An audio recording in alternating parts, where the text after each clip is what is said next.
இரக்கத்தில் ஐஸ்வர்யம் உள்ள எங்கள் அன்பின் பருவம் யாவை மறுபடியும் இந்த மாலை வழிகளை கூட்டி சேர்த்து மகாபலிய தயவுக்காக நாங்கள் நன்றி செலுத்துகிறோம். இந்த நாளிலே நாங்கள் எவைகளை கற்றுக்கொள்ள வேண்டுமோ, எவைகளை பெற்றுக்கொள்ள வேண்டுமோ அவைகளை முழுமையாக கற்றுக்கொள்ளவும் பெற்றுக்கொள்ளவும் எங்களுக்கு கிருபை பாராட்டுகிறாங்க. எங்கள் ஆண்டவர் இயேசுவின் மூலம் ஆமென். ஆமென் ஆமென் ஆமென். நாம் கடந்த வாரத்தில் கடந்த முறை வர்க்கமு சபை பற்றி படிக்க ஆரம்பித்தோம். வர்க்கமோ என்ற பேருக்கு அர்த்தத்தை ஆரம்பித்தோம். வர்க்கமோ என்றால் திருமணம் முடிக்கப்பட்டவள். வர்க்கமோஸ் என்ற பேர்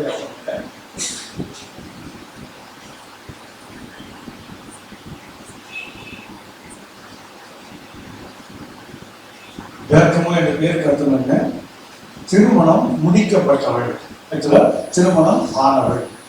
நமக்கு தெரியும் சபை திருமணம் இன்னும் ஆகல, நியமிக்கப்பட்டிருக்கு. 2 Corinthians 11ஆம் அதிகாரம் 2 Corinthians 11ஆம் அதிகாரம் 2ஆம் வசனம். 2 Corinthians chapter 11 and verse 2.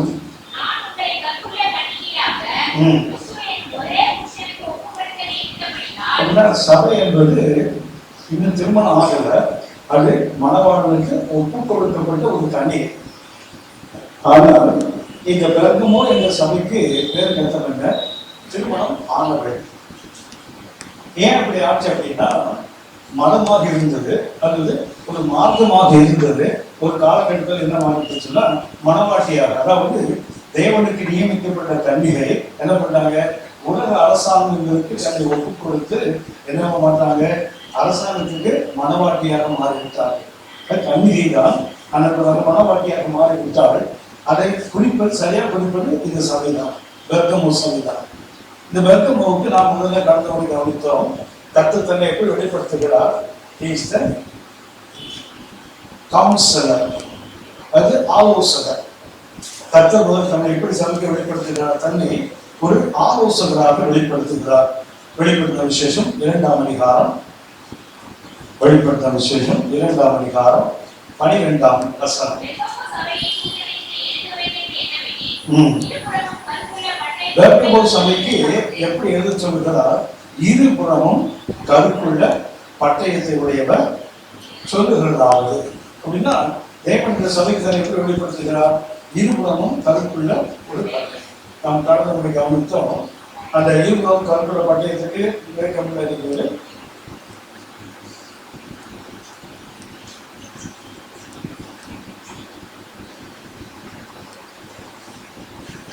இருபுறமும் கருப்புள்ள பட்டயம் என்பதற்கு பயன்படுத்துகின்ற கிரேக்க வார்த்தை யூஸ் கிளாடி.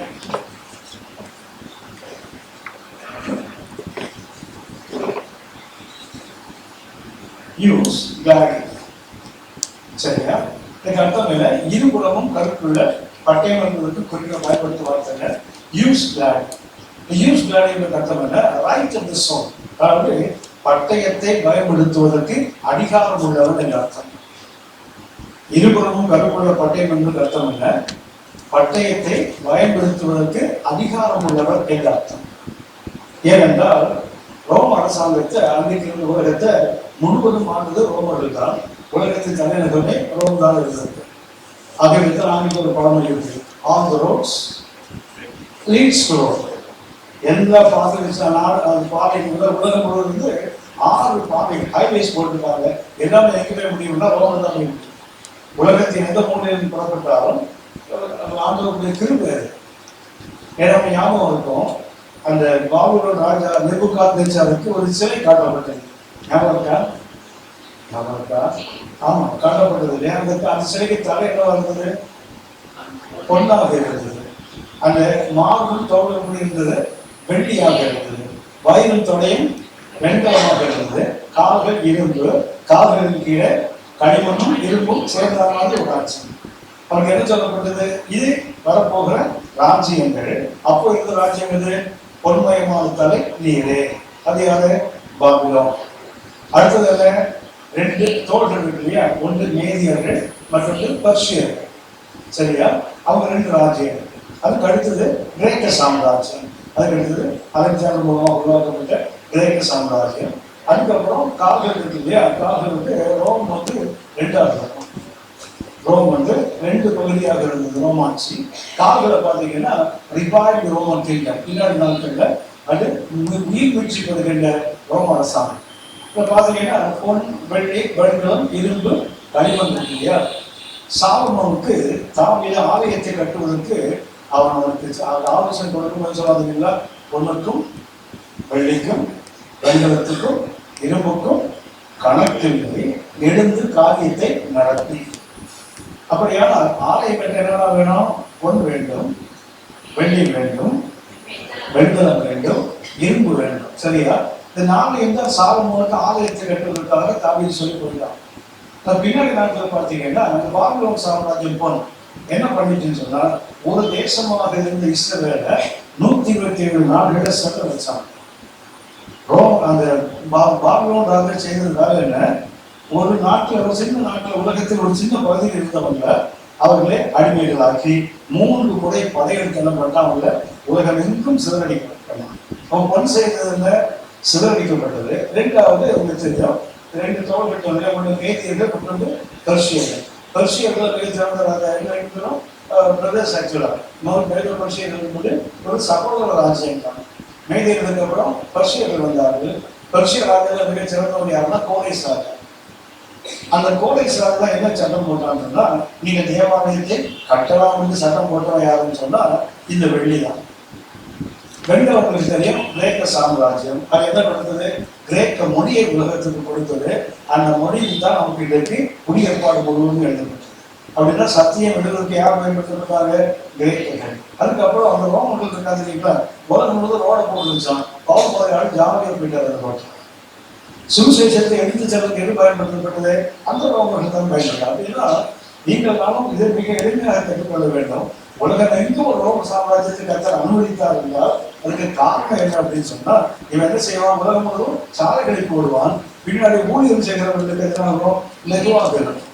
தமிழ்நாட்டில் பார்த்தீங்கன்னா, சென்னையில் பார்த்தீங்கன்னா சில இடத்துல ரோடு இல்லாத ஒரு பகுதி இருந்தது. உதாரணமாக கேகே ரோடுக்கு போகலாம். அதுக்கப்புறம் பார்த்தீங்கன்னா அந்த அசோக் திருவர் ரோடு என்ன பண்ணா, ரோடு கொஞ்சம் தூரம் போகிறது கட்டாயிடும். ரோடு கிடையாது. அது எங்கே போகணும் அப்படி போயிட்டு போகிறதுக்கு போயிடும். இப்போ ஒரு ஹைவே போகிறது, நீங்கள் நேரம் போயிட்டு மேலே ட்ரெயின்லாம் பறக்கிறது இல்லை. அப்போ ரோடே கிடையாது, நீங்க தான் இருந்துச்சு. நான் ஆரம்பத்தில் கோயம் போயிட்டு பஸ் ஸ்டாண்ட் வரலப்போ அங்கே ஒரு எக்ஸசைஸ் கோயம்பேடு. அங்கே பைபிள் ஸ்டடிக்கு மாதத்துக்கு ஒரு முறை போவேன். எப்படி போவேன்னா, தாம்பரத்துக்கு வந்து பார்க் ஸ்டேஷன் போய் அங்கேருந்து அரும்பாக்கம் பஸ்ஸை பிடிச்சி அரும்பாக்கம் போயிட்டு அரும்பாக்கம் நடந்து போனோம். அது யோசிக்க ரோடு தான் எவ்வளோ நல்லா இருக்கும். கத்தர் வீடு மாத்திரம் இடிச்சு தள்ளி என்ன பண்ணாலும் ஒரு பெரிய ரோடை போட்டு விட்டாரு. இப்போ பார்த்தீங்கன்னா அது எங்கே வரை போகுதுன்னு தெரியல. அந்த அளவுக்கு தேவன் ஒரு மாற்றத்தை கொண்டு வராது சொன்னால் கத்தர் அவங்க ராஜ்யத்தின் விரிவாக்கத்துக்கு தான். அது நம்ம வாழ்க்கையும் போடணும். கத்தர் நம்ம வாழ்க்கையில் சில மாற்றங்களை செய்கிறான்னு சொன்னால் அந்த மாற்றங்கள் எதுன்னு சொன்னால் தேவனுடைய ராஜ்யத்தின் மாற்றத்துக்கும் மேன்மைக்கும் தானே தவிர அது ஒரு மாற்றம் வரும்போது அதை அப்படியே அக்செப்ட் பண்ணிக்கணும். சரியா? ரோம் அரசாங்கம் உலகம் முழுக்க இருக்கும்போது அவங்க எல்லா நாடுகளையும் ஆட்சிகளை கொண்டு வந்தாங்க. கொண்டு வந்து என்ன பண்ணாங்கன்னா, அங்கே தேசாதிபதிகளை அவங்க அப்பாயின் பண்ணுவாங்க. எந்த நாடாக இருந்தாலும் ரோம அரசாங்கம் யாரும் போதாமல் இங்கிலீஷ்ல ஆட்சி செய்த போது கலெக்டர்ஸ் இதெல்லாம் யாரை போட்டாங்க, ஜட்ஜஸ் எல்லாம் இங்கிலீஷ்காரங்க போட்டாங்களோ அதுபோல ரோமர்கள் என்ன பண்ணாங்கன்னா, ரோம அரசாங்கத்தில் உள்ள ஒரு அதிகாரி தான் தேசாதிபதியாக போடுவாங்க. இந்த தேசாதிபதியை 2ஆக பிரித்தார்கள். ஒன்று யூஸ் பிளாக். யூஸ் பிளான் எல்லாம் வந்து என்ன அதிகாரம் இருக்குது? பட்டயத்தை பயன்படுத்துகின்ற அதிகாரம் அவருக்கு இருக்கு.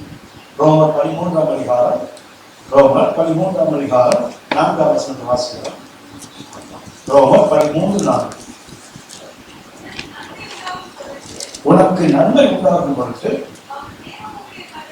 அவன் தேவ ஊழியாக ரோம அதிகாரியாக இருந்தாலும் அவங்க யாருதான்? அவர்கள் தேவ ஊழியக்காரனாக இருக்கிறார்கள். அதிகமா பயன்படுத்த படிக்கிறீங்க, பயன்படாம படிக்க. பட்டயத்தை என்ன செய்யல, விருதாவாக பிடித்திருக்கவில்லை. அர்த்தம் என்ன? ரோம அதிபதிட்டு பட்டயம் இருக்குன்னு சொன்னா எதுக்கு பிடிக்கலாம்? தீமை செய்கிறவனுக்கு தான் தண்டிப்பானே தவிர நன்மை செய்கிறவன் செய்ய மாட்டான், தண்டிக்க மாட்டான். அது சொல்றதுதான் சொல்றாரு மேலான அதிகாரங்கள் எல்லாமே. அதுதான் எப்போதுமே நான் நினைக்கிறேன் மற்றும் நீ சொல்லுகிறேன். அவர் எம்எல்ஏ இருக்கட்டும், ஒரு கவுன்சிலராக இருக்கட்டும், எல்லாருமே தேவனுடைய ஊழியக்காரர். அவன் அவங்க எந்த கட்சியை சார்ந்தவங்களா இருக்கட்டும், எந்த நம்பிக்கை உள்ளவங்களா இருக்கட்டும், ஆனா வேதம் சொல்லுகிறது மேலான அதிகாரம் யாருடைய கர்த்தருடைய தான். ஆனா கர்த்தர் அனுமதிக்காம இன்னைக்கு பிரசிடென்ட் ஒருத்தர் இருக்க முடியாது, பிரைம் மினிஸ்டர் ஒருத்தர் இருக்க முடியாது, யாருமே சமாளம் சீஃப் மினிஸ்டர் இருக்க யாருமே முடியாது, கர்த்தர் நியமித்தாதான். அப்படின்னா யார் ஆட்சிக்கு வந்தால் என்ன ஏற்றுக்கணும்? தேவனுடைய ஊழியக்காரர்கள் ஏற்றுக்கொண்டால் அவங்களுக்கு விரோதமா நம்ம சிந்திப்பட இதை பேசுவதை குறைத்துக் கொள்வோம், இதெல்லாம் நிறுத்திக் கொள்வோம். நமக்கு என்ன தெரியுங்களா, அந்த வசனத்தை மறந்து கிடக்கணும், எங்க கோவப்படுகிறோம், இல்லை ஆத்திரப்படுகிறோம், தேவையில்லாத கமெண்ட்ஸ் எல்லாம் தான் அடிக்கிறோம். கவனித்துக் கொண்டு எந்த இவர்களுக்கு என்ன கொடுக்கப்பட்டது? இருபுறமும் கருப்பொள்ளப்பட்டது என்றால் அது யாருக்கு இருக்குது? அதிகாரிகளுக்கு இருக்குது. அவன் என்ன செய்ய முடியும்? இருபுறமும் கருப்பொள்ளப்பட்டேன். யோவான் 19ஆம் அதிகாரம் 10ஆம் வசனம் வாசிக்கிறேன். யோவான் 19:10. அப்பொழுது பிலாத்து, நீ என்னோடு பேசுகிறது இல்லையா? நீங்க என்னோடு பேசுவது இல்லையா? உன்னை சிலுவையில் அறைய எனக்கு அதிகாரம் உண்டு என்றும், உன்னை சிலுவையில் அறைய எனக்கு அதிகாரம் உண்டும் எனக்கு அதிகாரம் உண்டு உனக்கு தெரியாதா என்றார். இதுதான் நியூஸ் பிளாக். இருபுறமும் கருப்புள்ளப்பட்டது. பிலாத்து ஒரு தேசாதிபதி. அவனுக்கு என்ன தெரியுங்களா? விடுதலை ஆக்கவும் அதிகாரம் இருக்குது, அவனை சிலுவையில் அறைவதற்கு அனுமதி கொடுக்கவும் அதிகாரம். இதுதான் அந்த நியூஸ் பிளாக். நியூஸ் பிளாக் அவன் நினைத்தார் என்ன செய்யலாம்? கொள்ளலாம், இல்லாமல் விடுதலை ஆக்கலாம். அதுதான் இருபுறமும் கருப்புள்ள பட்டை மண்புக்கு சரியான அர்த்தம். அப்படின்னா பிலாத்து யாருன்னு சொன்னா ஒரு நியூஸ் பிளாக். நான் கடந்த முறை உங்களுக்கு சொன்னேன், சீட்டி கட்டலாம் தெரியுங்களா? சீட்டி கட்டல இந்த ராஜா படம் தெரியுங்களா? பாடி அப்படி பாடி இப்படி தெரியுங்களா? அவங்க கையில பார்க்க ஒரு பட்டயம்.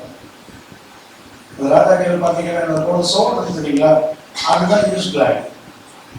அதுதான் நியூஸ் பிளாக். பைபிள்ல 2 விதமான பட்டயங்கள் புதிய ஏற்பாடு பயன்படுத்தப்படுகிறது. ஒன்று மெக்கேரா, இன்னொன்று ரோஃபியா. கடந்த முறை கவனித்தோம். 2 விதமான பட்டயம். ஒன்று மக்கேரா. மக்கேரா என்றால் ஒரு ஷார்ட் டேகர், ஒரு குருவால் 2 பக்கமும் எரிச்சிருக்கும். ரோஃபியா என்றால் ட்ரோஜன் சோழர்கள் சொல்வார்கள். அது யுத்தங்களில் பயன்படுத்துகிற நீண்ட வாள். உதாரணமாக பரிசுத்த பேருக்கு ஆண்டு சொல்லுவார், சீசன் சொல்லுவார், பட்டயங்கள் என்ன பண்ணுங்க, வஸ்திரத்தை வித்தாயிலும் ஒரு பட்டயத்தை வாங்கிக்கோ. அவர் சொல்ற 2 இருக்குது. அவர் சொன்ன பட்டயம் என்னவென்றால் மக்கேரா, அதாவது ஷார்ட் டேகர். அது 2 பக்கம் கருப்பு உள்ளதுதான். என்ன ஒரு குருவாள் தான். அதான் அவரால் காலத்தான் வெட்ட முடிந்தது, கழுத்தை வெட்ட முடியலன்னு கடந்த வருஷம்.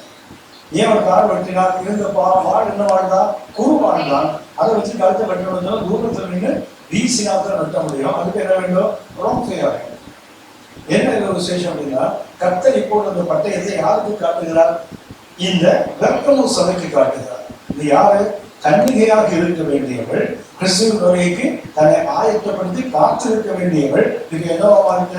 உலக அரசாங்கத்தோடு உறவுகளை ஏற்படுத்தி இது ஒரு மனமுடிக்கப்பட்டவளாய் மாறி இருக்கிறாய். ஆகவே எப்படி தன்னை தேவன் வெளிப்படுத்துகிறார்? இருபுறமும் கருப்புள்ள ஒரு பட்டயம் உடையவள். அதுக்கு அர்த்தம் என்ன? தேவனுடைய நியாய தீர்ப்பின் அடையாளம். கர்த்தர் அந்த சபைக்கு எப்படி வெளிப்படுகிறார்? ஒரு நீதிபதியாக, நியாயம் தீர்க்கிறவராக கர்த்தர் அவர்களுக்கு வெளிப்படுகிறார். இதை வெளிப்படும் போது ஒன்றை கவனிக்கணும். கர்த்தர் பயன்படுத்துகின்ற வாழ் இந்த மக்கள் சொல்ற குருவாள் அல்ல, நீண்ட வாழ், ரோஃபியா என்ற வாழ். இது யாருக்கு பயன்படுத்துவாங்க? கர்த்தர் எதிரிகளுக்கும் அந்த வாழ் தான் பயன்படுத்துகிறார். கர்த்தர் அந்த நீண்ட வாழை யாருக்கு பயன்படுத்துவார்? எதிரிகளை அழிப்பதற்கும் அந்த வாழ் தான். அதே வாழை பயன்படுத்தாரு சபைக்கு விரோதமாக எடுத்திருக்கிறார். எதிரிகளை அழிப்பதற்கு கர்த்தருடைய நியாயத்திற்கு வெளிப்பட்டதென்றால் நமக்கு புரியலாம். ஏன்னா அவருக்கு கர்த்தரை ஏற்றுக்கொள்ளல, அவருக்கு கர்த்தரோடு இல்லை, கர்த்தருக்கு எதிராக இருந்தவர்கள் விக்கிரகத்தை வழங்கினாங்க. ஆனா கர்த்தர் சொல்லுகிறார், சபையை மனப்பூர்வமா என்ன பண்ண போறேன்? அதே பட்டயம் தான். அதாவது புறநிலத்து மக்களுக்கு அல்லது கர்த்தரை அறியாதவர்களுக்கு கர்த்தர் நியாய தீர்ப்புக்கு எந்த வாளை பயன்படுத்த போகிறாரோ அந்த வாள் தான் யாருக்கு? சபையாகியே அது கன்னிகையாக இருக்க வேண்டியவள். நீ சொல்ல போன கற்போடு மணவாளனுக்கு காத்திருக்க வேண்டியவர்கள் என்னவா மாறி போயிட்டாங்க? அவர்கள் மனவாழ்க்கையாக மாறுகிறார். இன்னும் சொல்ல போனா உலக அரசாங்கத்தோடு உலகத்தோடு உறவுகளை வளர்த்துக் கொள்கிறார்கள். கர்த்தர் என்ன செய்யணும்? வாழை எடுத்துதான் ஆகணும். கர்த்தர் வாழை எடுத்துதான் சொல்லுகிறார், நல்லா கவனித்துக் கொண்டு வாழ்வதற்கு உன்னை அழிப்பதற்கு தான், எதிரிகளுக்கு அழிப்பதற்கு. என்ன சொன்னார்? அந்த இருபுறமும் கருப்புள்ள பட்டியல் டிஸ்டோமாஸ் ஒரு வார்த்தையை கடந்து போய் கவனித்தோம். டிஸ்டோமாஸ் என்றால் இரண்டு வாய் என்ற அர்த்தம். கத்துக்கு வாழ்க்கை என்ன இருக்குது? வழக்கமா பெரிய வாழ் என்றால் ஒரு சிலருக்கு நிறைய வாய் இருக்குது, அது வேற. சரியா, ஒரு நேரத்துக்கு வந்து ஒரு இடத்துக்கு கொண்டு ஒரு ஆளுக்கு கொண்டு தான் பேசும் வாய். அது டிஸ்டோமாஸ் இல்லை, அது மல்டி மாஸ். இந்த வாளுக்கு ரெண்டு பக்கம் இருக்கணும். ஆனால் வழக்கமாக பயன்படுத்துகிற வாளுல ஒரு பக்கம் தான் கூர்மை இருக்கும். யுத்தங்களை வெட்டும் போது என்ன ஆகும்னு சொன்னா ஒரு பக்கம் வெட்டும், அடுத்த பக்கம் அது கூர்மை இல்லாததுனால அது தடுக்கும். ரொம்ப ஃபாஸ்டா போக முடியாது. ஆகவே என்ன பண்ணுவாங்க, ரெண்டு பக்கமும் ஷார்ப் ஆகிட்டா ரெண்டு சேர்ந்து என்ன செய்யும், வேகமாக எதிரியை வீழ்த்துவது. அதைத்தான் கத்த கையில் வைத்திருக்கிறார். கடந்த முறை சொன்னேன் உங்களுக்கு. இந்த இருபுறமும் கருப்புள்ள பட்டியலில் முதல் உருவாக்குவது யார்? அவனே தான். யாரது? ஏகூத். சரியா? நியாயாதிபதிகள் 3ஆம் அதிகாரம், நியாயாதிபதிகள் 3ஆம் அதிகாரம் 16ஆம் வசனம் வாசித்து.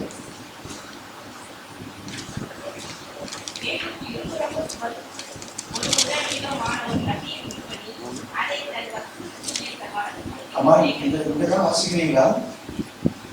சத்தமா வாசிங்க.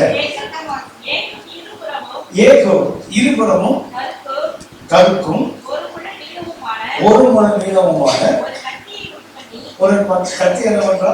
உண்டு பண்ணி அப்படின்னா முதலாக வேதத்துல அந்த இருபுறமும் கருக்குள்ள ஒரு கத்தியை பட்டையை உண்டு பண்ணுறாங்க. ஏகும் தருவார். ஏகும் தந்தாலே ஸ்ட்ராங் ஒன் என்ற அர்த்தம், பலமான என்றால் அர்த்தம், மரம் உள்ளவன் என்றால் அர்த்தம். ஆனா பாவம் அவனுக்கு இடதுகை பழக்கம். வலதுகை பழக்கம் முடிச்சது அவங்களுக்கு. வலதுகை பார்த்தீங்கன்னா இடதுகை பழக்கம் போட்டுருக்கு. அது எவ்வளவு பார்த்தீங்கன்னா வலதுகை சுருங்கி போனவன். அதனால்தான் இடதுகை பழக்கம் உள்ளவனாக இருந்திருக்கான். சரி, அப்படி என்ன பண்றா? அவனுக்கு ரெண்டு கை இருந்தும் ஒரு கை தான் பயன்படுத்த முடியும். அவர்கள் யோசிக்கிறான், ரெண்டு கை உள்ளவன் ஒரு புறம் கூர்மையோட பட்டயத்தை பயன்படுத்தட்டும், எனக்கு ஒரு கை தான் இருக்குது, அப்ப என்ன செய்யறேன்? ரெண்டு பக்கம் கூர்மை பட்டயத்தை செய்யறாங்க. He is the maker and he is the designer. அதாவது எப்போ அந்த மோனுடைய ராஜா ரொம்ப ஸ்தூலிக்கிறார், ரொம்ப குண்டா இருக்கிறார். அவனை வீழ்த்த வேண்டுமானால் அது ஒரு கையை வச்சு ஒன்றும் பண்ண முடியாது. ஆக என்ன பண்றா? வழக்கமாக பயன்படுத்தப்பட்ட ஒரு அந்த கருப்புள்ள பட்டையை என்ன பண்றா? ரெண்டாக மாற்றுகிறான். அந்த ரெண்டாக மாற்றினது என்ன பண்றா? அவன் இப்போ அதை செலுத்தும் போது வயலில் போட்டுருக்குது. அவன் வயிற்றுல நல்லது என்ன பண்ணா? முழு பக்கம் வந்துட்டான். மாத்திரமல்ல அதுக்கு ஹேண்டில் இருக்குங்க, ஹேண்டில் வரைக்கும் உள்ள போயிட்டா அதை சுற்றி கொண்டதும் போட்டுருக்கு.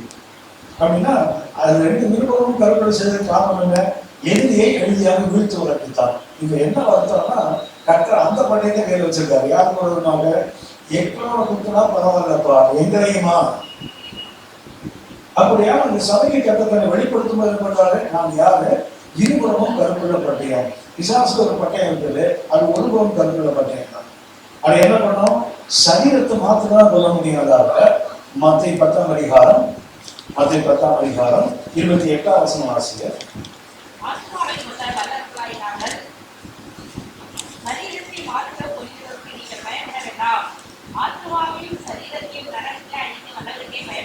இது என்ன செய்யலாம்? சரீரத்தை மாத்திரம் தான் அவங்களுக்கு அழிக்க முடியும். ஆனா கருத்து இருப்பதில்ல, இருபுறமும் கருப்புள்ள பட்டயம் முதல் பண்ணும். சரீரத்தையும் ஆத்மாவையும் எரி நரகத்துல இல்ல அக்னியில் தருவதற்கு அது வல்லமை உள்ளது. ஆகவே நம்முடைய பட்டயத்துக்கு என்ன? இருபுறம். இன்னொன்று கவனித்தோம், யோவான் 6ஆம் அதிகாரம் 63ஆம் வசனத்தை கவனித்தோம். இருபுறம் ஒரு பக்கம் ஆவி, ஒரு பக்கம் ஜீவன். உதவாது அப்படின்னா அது நமக்கு தெரியும். இந்த பட்டயம் என்பது கர்த்தருடைய வார்த்தை. அந்த வார்த்தை என்ன பண்ணுறது? ஒரு பக்கம் இருக்குது ஆவியாக இருக்கிறது, ஜீவனாக இருக்கிறது. அதான் இருபுறம். அடுத்து இன்னொரு கருத்தை நான் சொல்லி காட்டினேன்.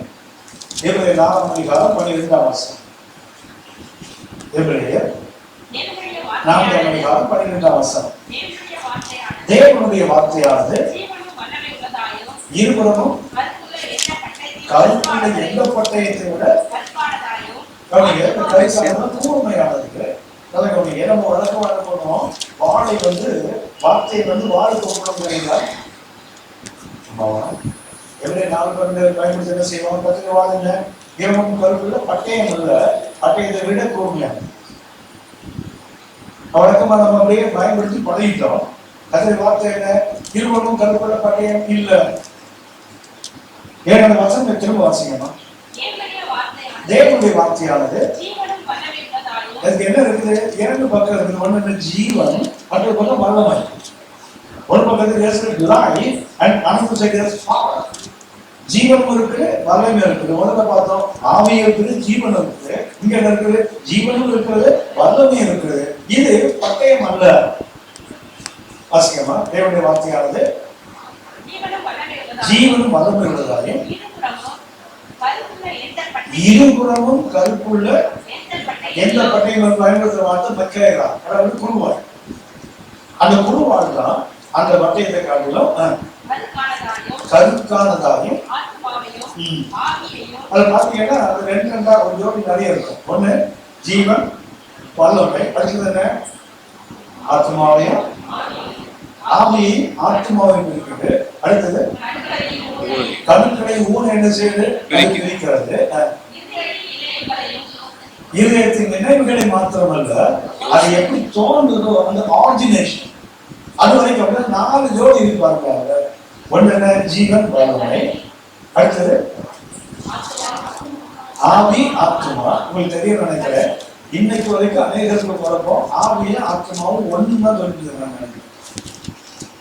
இந்த ஆவிக்குரிய உலகத்துல இந்த சரியான அபிஷேகம் இல்லாமல் சரியா நடத்துது இல்லாமல் வேதத்தை எழுத்துப்படி பார்க்கிறவங்க நினைச்சவங்க தெரியுங்களா? பிதாகுமாரும் பரிசுத்தாவும் கிடையாது. அதுதான் தேவன் இருக்கிறாரு. அவருக்கு ஒரு காலகட்டத்தில் இயேசுவை உருவாக்கினார். அவங்களுக்கு தான் ஆவிங்கிறது தனியாக ஆழ்த்தத்துவம் கிடையாது. ஆவி என்பது கர்த்தருடைய வல்லமை, கர்த்தருடைய பலம். இப்படிதான் டீச் பண்றாங்க. அது இந்த நாட்கள் இன்னும் பெரிய வருது. ஏன்னா அவங்களுக்கு ஒரு பெரிய குழப்பம் ஒன்று இருக்குது. வேதத்தை வேகமாக புரியுது. அவங்களுக்கு முன்னாடி என்ன சொன்னாங்களோ அதை அப்படியே பார்த்துட்டு வராங்க. அதான் ஞாபகம் இருக்கும். ஒரு மனித உடலை எப்படி பிரிக்கிறாங்க? தேவனுடைய ஆலயத்துக்கு ஒப்புறாங்க. மனித உடலை எதுக்கு ஒப்புடுவாங்க? தேவனுடைய ஆலயம். ஆலயத்துல எத்தனை பகுதி? 2 பகுதியா 3 பகுதியா? ஆலயத்துல 2 பகுதியா அல்லது 3 பகுதியா?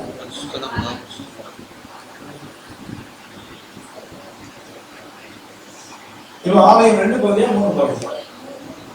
வெளியிருந்து பார்த்தா 2ஆ தெரியும். வெளியிருந்து பார்த்தா என்ன இருக்கும்? இந்த பிரகாரம் தெரியும், அதுக்குள்ள ஒரு எடிஃபிஸ், ஒரு கட்டடம் தெரியும்.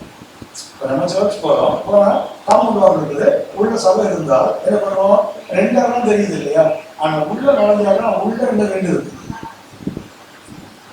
இது யாருக்கு ஒப்பிடப்படுகிறது? மனிதனுக்கு ஒப்பிடப்படுகிறது. நாமே தேவனுடைய ஆலயம், நீங்கள் தேவனுடைய ஆவியினால் பெற்றவர்கள், ஆலயத்தம். அப்படின்னா எப்படி இந்த ஆலயத்துல வெளியிருந்து பார்த்தா 2ஆ தெரியுதோ, உள்ள போனா 3ஆ தெரியுதோ, அதே போல மனிதனுக்கு இது உள்ளான மனிதன். இவனுக்கு என்ன இருக்குது? ஆவி ஆத்மாவும் இருக்கு. இது பரிசுத்த தலம், இது மகா பரிசுத்த தலம். எப்படி இருக்குது? 2 சேர்ந்து ஒன்னா தெரியுது. பார்த்தா உள்ள போனா 2ஆ இருக்கும். ஆமா.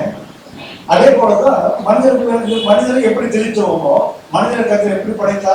தமது சாயல்ல, தமது ரூபத்துல. அப்ப தேவன் எப்படிதான் இருக்கிறாரு? இது புறம்பானது. இது யாரு? ஒரு புறம்பான மனிதன். உடம்பு இருக்குது, உள்ள என்ன இருக்கு? ஒரு உள்ளான மனுஷன் இருக்கா தெரியுங்களா? அவருக்குள்ள என்ன இருக்குது? ஆவியும் ஆத்மாவும். இதை எதுதான் பிரிக்க முடியும்? இருபுறமும் கருப்புள்ள எந்த பட்டயத்தை விட கூர்மையான வார்த்தையினால்தான் இதை பிரிக்க முடியும்.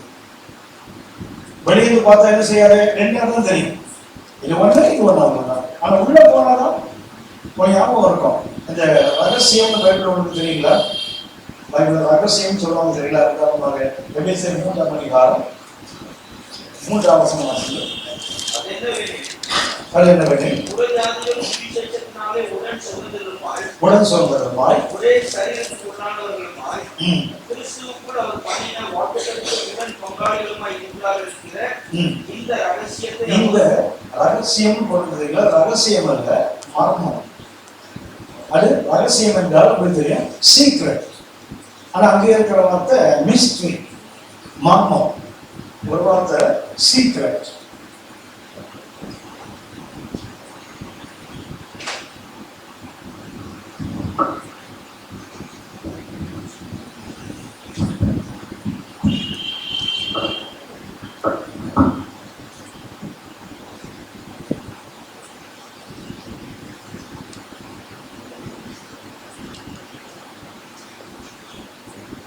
இது ரகசியம், இது மர்மம். சீக்கிரம் என்றால் நமக்கு தெரிய மாட்டவங்க சொல்ல மாட்டோம். மர்மம் என்றால் நமக்கு புரியல. சபைக்கு உங்களுக்கு தெரியும், 6 அதிகாரம் இருக்குது. சபையை பற்றிய 6 கருத்துக்கள், ஒவ்வொரு அதிகாரத்தில் ஒரு கருத்து. எபேசியர்களுடைய பெரிய மேன்மையா இருக்கலாம். சபையை பற்றிய எபேசியர்களுடைய மைய கருத்து என்ன சொன்னா, ரெக்கன்சிலியேஷன், ஒப்புரவாகுதல். இதெல்லாம் முக்கியங்களா? இப்போ ரொம்ப ஆழ்ந்து கவனிக்கிறீங்களா? சரி, கவனிக்கல. எபேசியர்களுடைய மைய கருத்து என்ன? ரெக்கன்சிலியேஷன் என்றால் ஒப்புரவாகுதல். எபேசியர் 2ஆம் அதிகாரம் 14, 17 வசனத்தை வாசிக்க.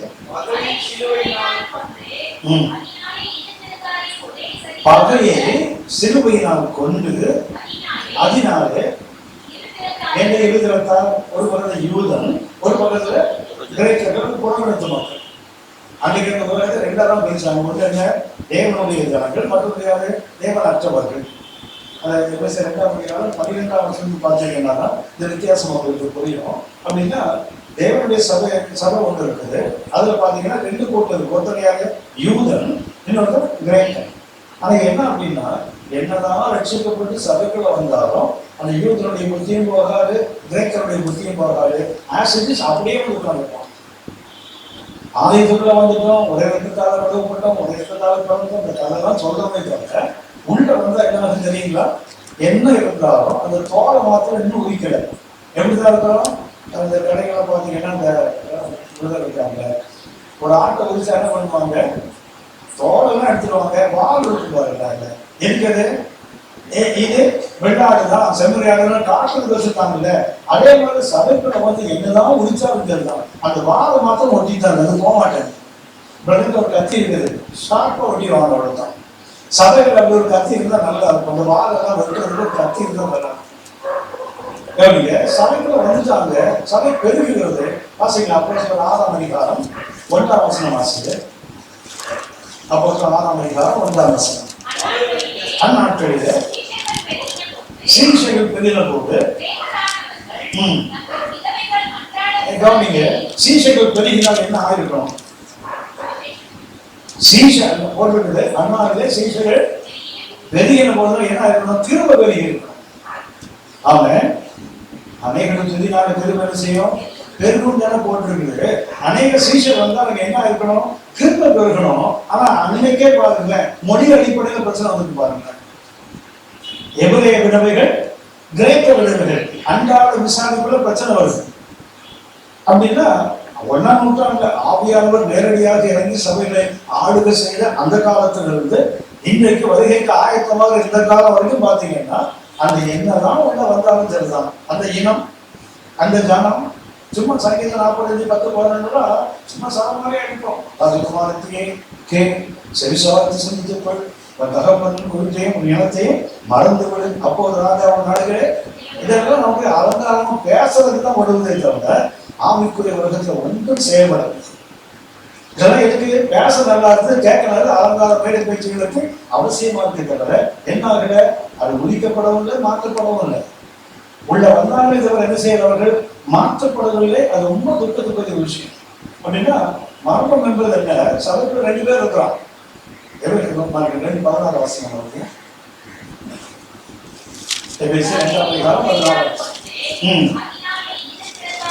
அதனால இருவருக்காரையும் ஒரே சரியானவன் யூதன், கிரேக்கன் 2 பேரும் சிலுவை என்ன பண்ணிட்டுதா?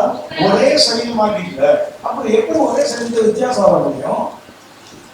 இந்த முறை அந்த முறை இந்த படி அந்த முறை இந்த காலம் அந்த இந்த ஜாதி அந்த ஜாதி எங்கிருந்து வந்திருக்கிறா? அப்படின்னா சிலுவை பயனற்று போச்சு. கலாச்சார 2 சொல்வாரு, நீதியானது நியாய பிரமாணத்தால் வருமானால் கிறிஸ்து சிலுவை மதித்தது வீணா இருக்குன்னு. அப்படின்னா இயேசு பாடுறதோட வேஸ்ட்.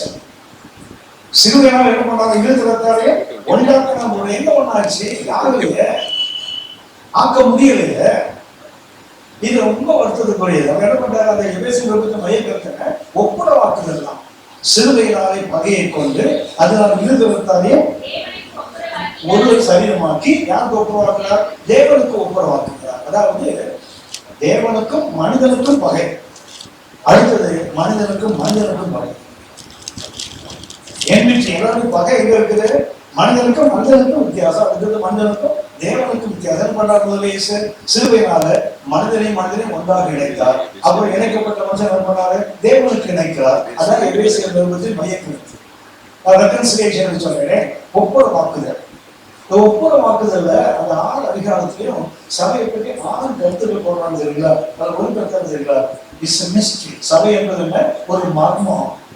அது எப்படிங்க நீங்க நல்லா தான் பேசுறீங்க, யூதன் கிரேக்க வித்தியாசம் இருக்கக்கூடாதுன்னு. அது எப்படிங்க மாறணும்? அதான் ரகசியம். உனக்கு புரியல எனக்கு ரகசியம் அல்ல, இது என்ன மர்மம். அந்த மர்மம் நீங்க நிறைய பேருக்கு விளங்கலையே, நிறைய பேருக்கு புரியலையே. அது எபேசியர் நிருபத்தை உள்ளத்துல ஆனது படித்து விடணும். சபைகளுக்கு ஒவ்வொருவரும் எபேசியர் நிருபத்தின்படியா குறைஞ்சது அந்த மைய கருத்துக்களையாவது மனதில் பதிய வைத்துக் கொள்ள வேண்டும். ஏன்னா சபைக்கு எழுதப்பட்ட மிக அற்புதமான ஒரு நிறம். சரி, அதை விட்டோம். மொழிக்கிற மொழியை பதிலாமா இருக்கு. சரி, இங்கே வாங்க. கண்டிப்பா அனுப்பலாம். இந்த வெளியே இருந்து பார்த்தா என்ன செய்யுது தெரியல, எது கிடைக்கிறதுல மர்மம் தெரியல. அதுக்கு கிடைக்கல மிஸ்டோரியம். இந்த மிஸ்ட்ரி இருக்குது. இது எங்கிருந்து வருதுன்னா ஒரு கிரேக்க வார்த்தை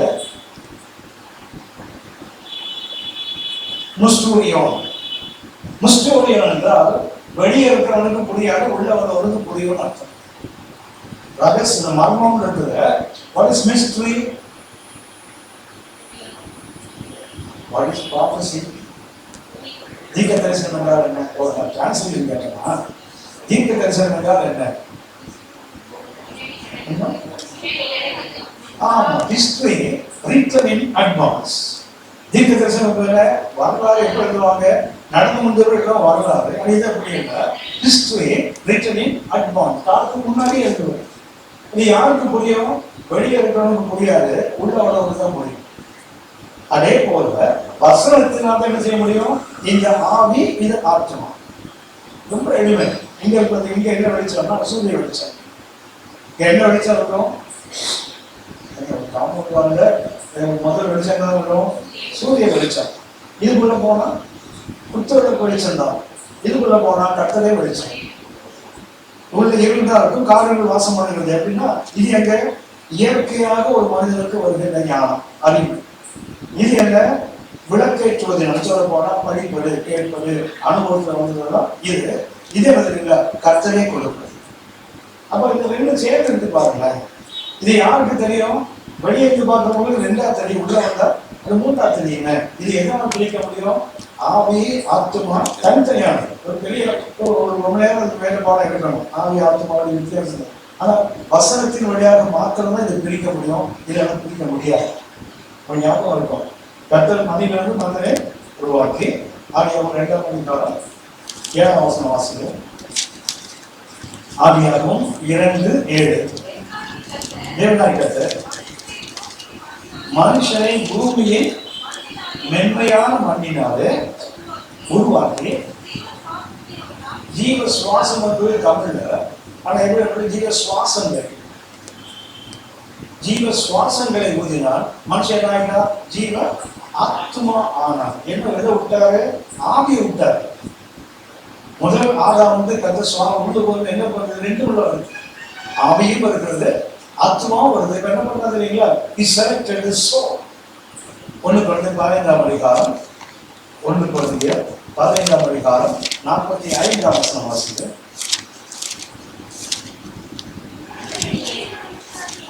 அந்தபடி முந்தின மனுஷனாகிய ஆதாம் என்ன ஆனமானா? ஜீவ ஆத்மாவானான் என்று எழுதி இருக்கிறது. பிந்தின ஆதாம் என்னவான? உயிர்ப்பிக்க அவன் ஜீவிக்க ஆத்மாவானான். இவங்க ஜீவனுள்ள ஆவியை உயிர்ப்பிக்கிறான். ஆனாக்கா ஆதாம் என்ன பண்ணாரு? அந்த ஆத்மாவை சரி பண்ணாரு. பிசாசு சொல்றதை கேட்டாரு, கர்த்தர் சொல்றதே கேட்டிருக்காரு, பிசாசு சொல்றதை கேட்டிருக்காரு. என்ன சரி பண்ணா? பிசாசு சொல்றதை சரி பண்ண. ஏன்னா ஆத்மாவை செயல்படுறாரு. ஆனா இயேசு அப்படி இல்லை. அதேக்காக இயேசுக்கு வந்தாங்க. கருத்து கொள்ளுங்கள். ஆதியாகமம் தொடக்கத்துல யார் வராங்க? ஆதாம் ஏவாள். ஒரு அருமையான இந்து வளத்துல இருக்காங்க. அதாவது ஏதேன் என்பதற்கு அது எவ்வளவு வார்த்தை, அதுக்கு பயன்படுத்துகிற பர்ஷிய வார்த்தை தான் பாரடைஸ். பாரடைஸ் என்றாலும் ஈடன் என்றாலும் ஒரே அர்த்தம். அது எவ்வளவு மொழி, இது பர்ஷிய மொழி. ரெண்டு குறைய இன்பவனம். அதாவது பர்ஷிய ராஜாவுக்கு அரண்மனைக்கு பின்னாடி அந்தப்புறம் இருக்கும் இல்லையா, அந்த அந்தப்புறத்தோட தோட்டத்துக்கு பேர் தான் அவங்களுக்கு இது பர்ஷிய மொழியில பாரடைஸ். எவ்வளவு மொழியில என்ன ஈடன். இப்ப இந்த தோட்டத்தில் கற்றுக் கொண்டு வைத்தார். இது தொடக்கம், ஆதியாகமம் தொடக்கம். புதிய பாட தொடக்கத்தில் பார்த்தீங்கன்னா மறுபடியாக ஆண்டவர் இயேசு தொடக்கம். இங்க முந்தின ஆதாம், இது பிந்தின ஆதாம். முந்தின ஆதாம் என்ன பண்ணாரு, நல்ல ஒழுக்க திங்கள் சுத்தும் போது ஏதாவது கனியை கொடுத்தாங்க, வாங்கி சாப்பிட்டாங்க. ஆனா பிந்தின ஆதாம் 40 நாள் பாஸ்டிங் இருந்தபோது அப்பத்தை கொடுத்த போராட்டாங்க.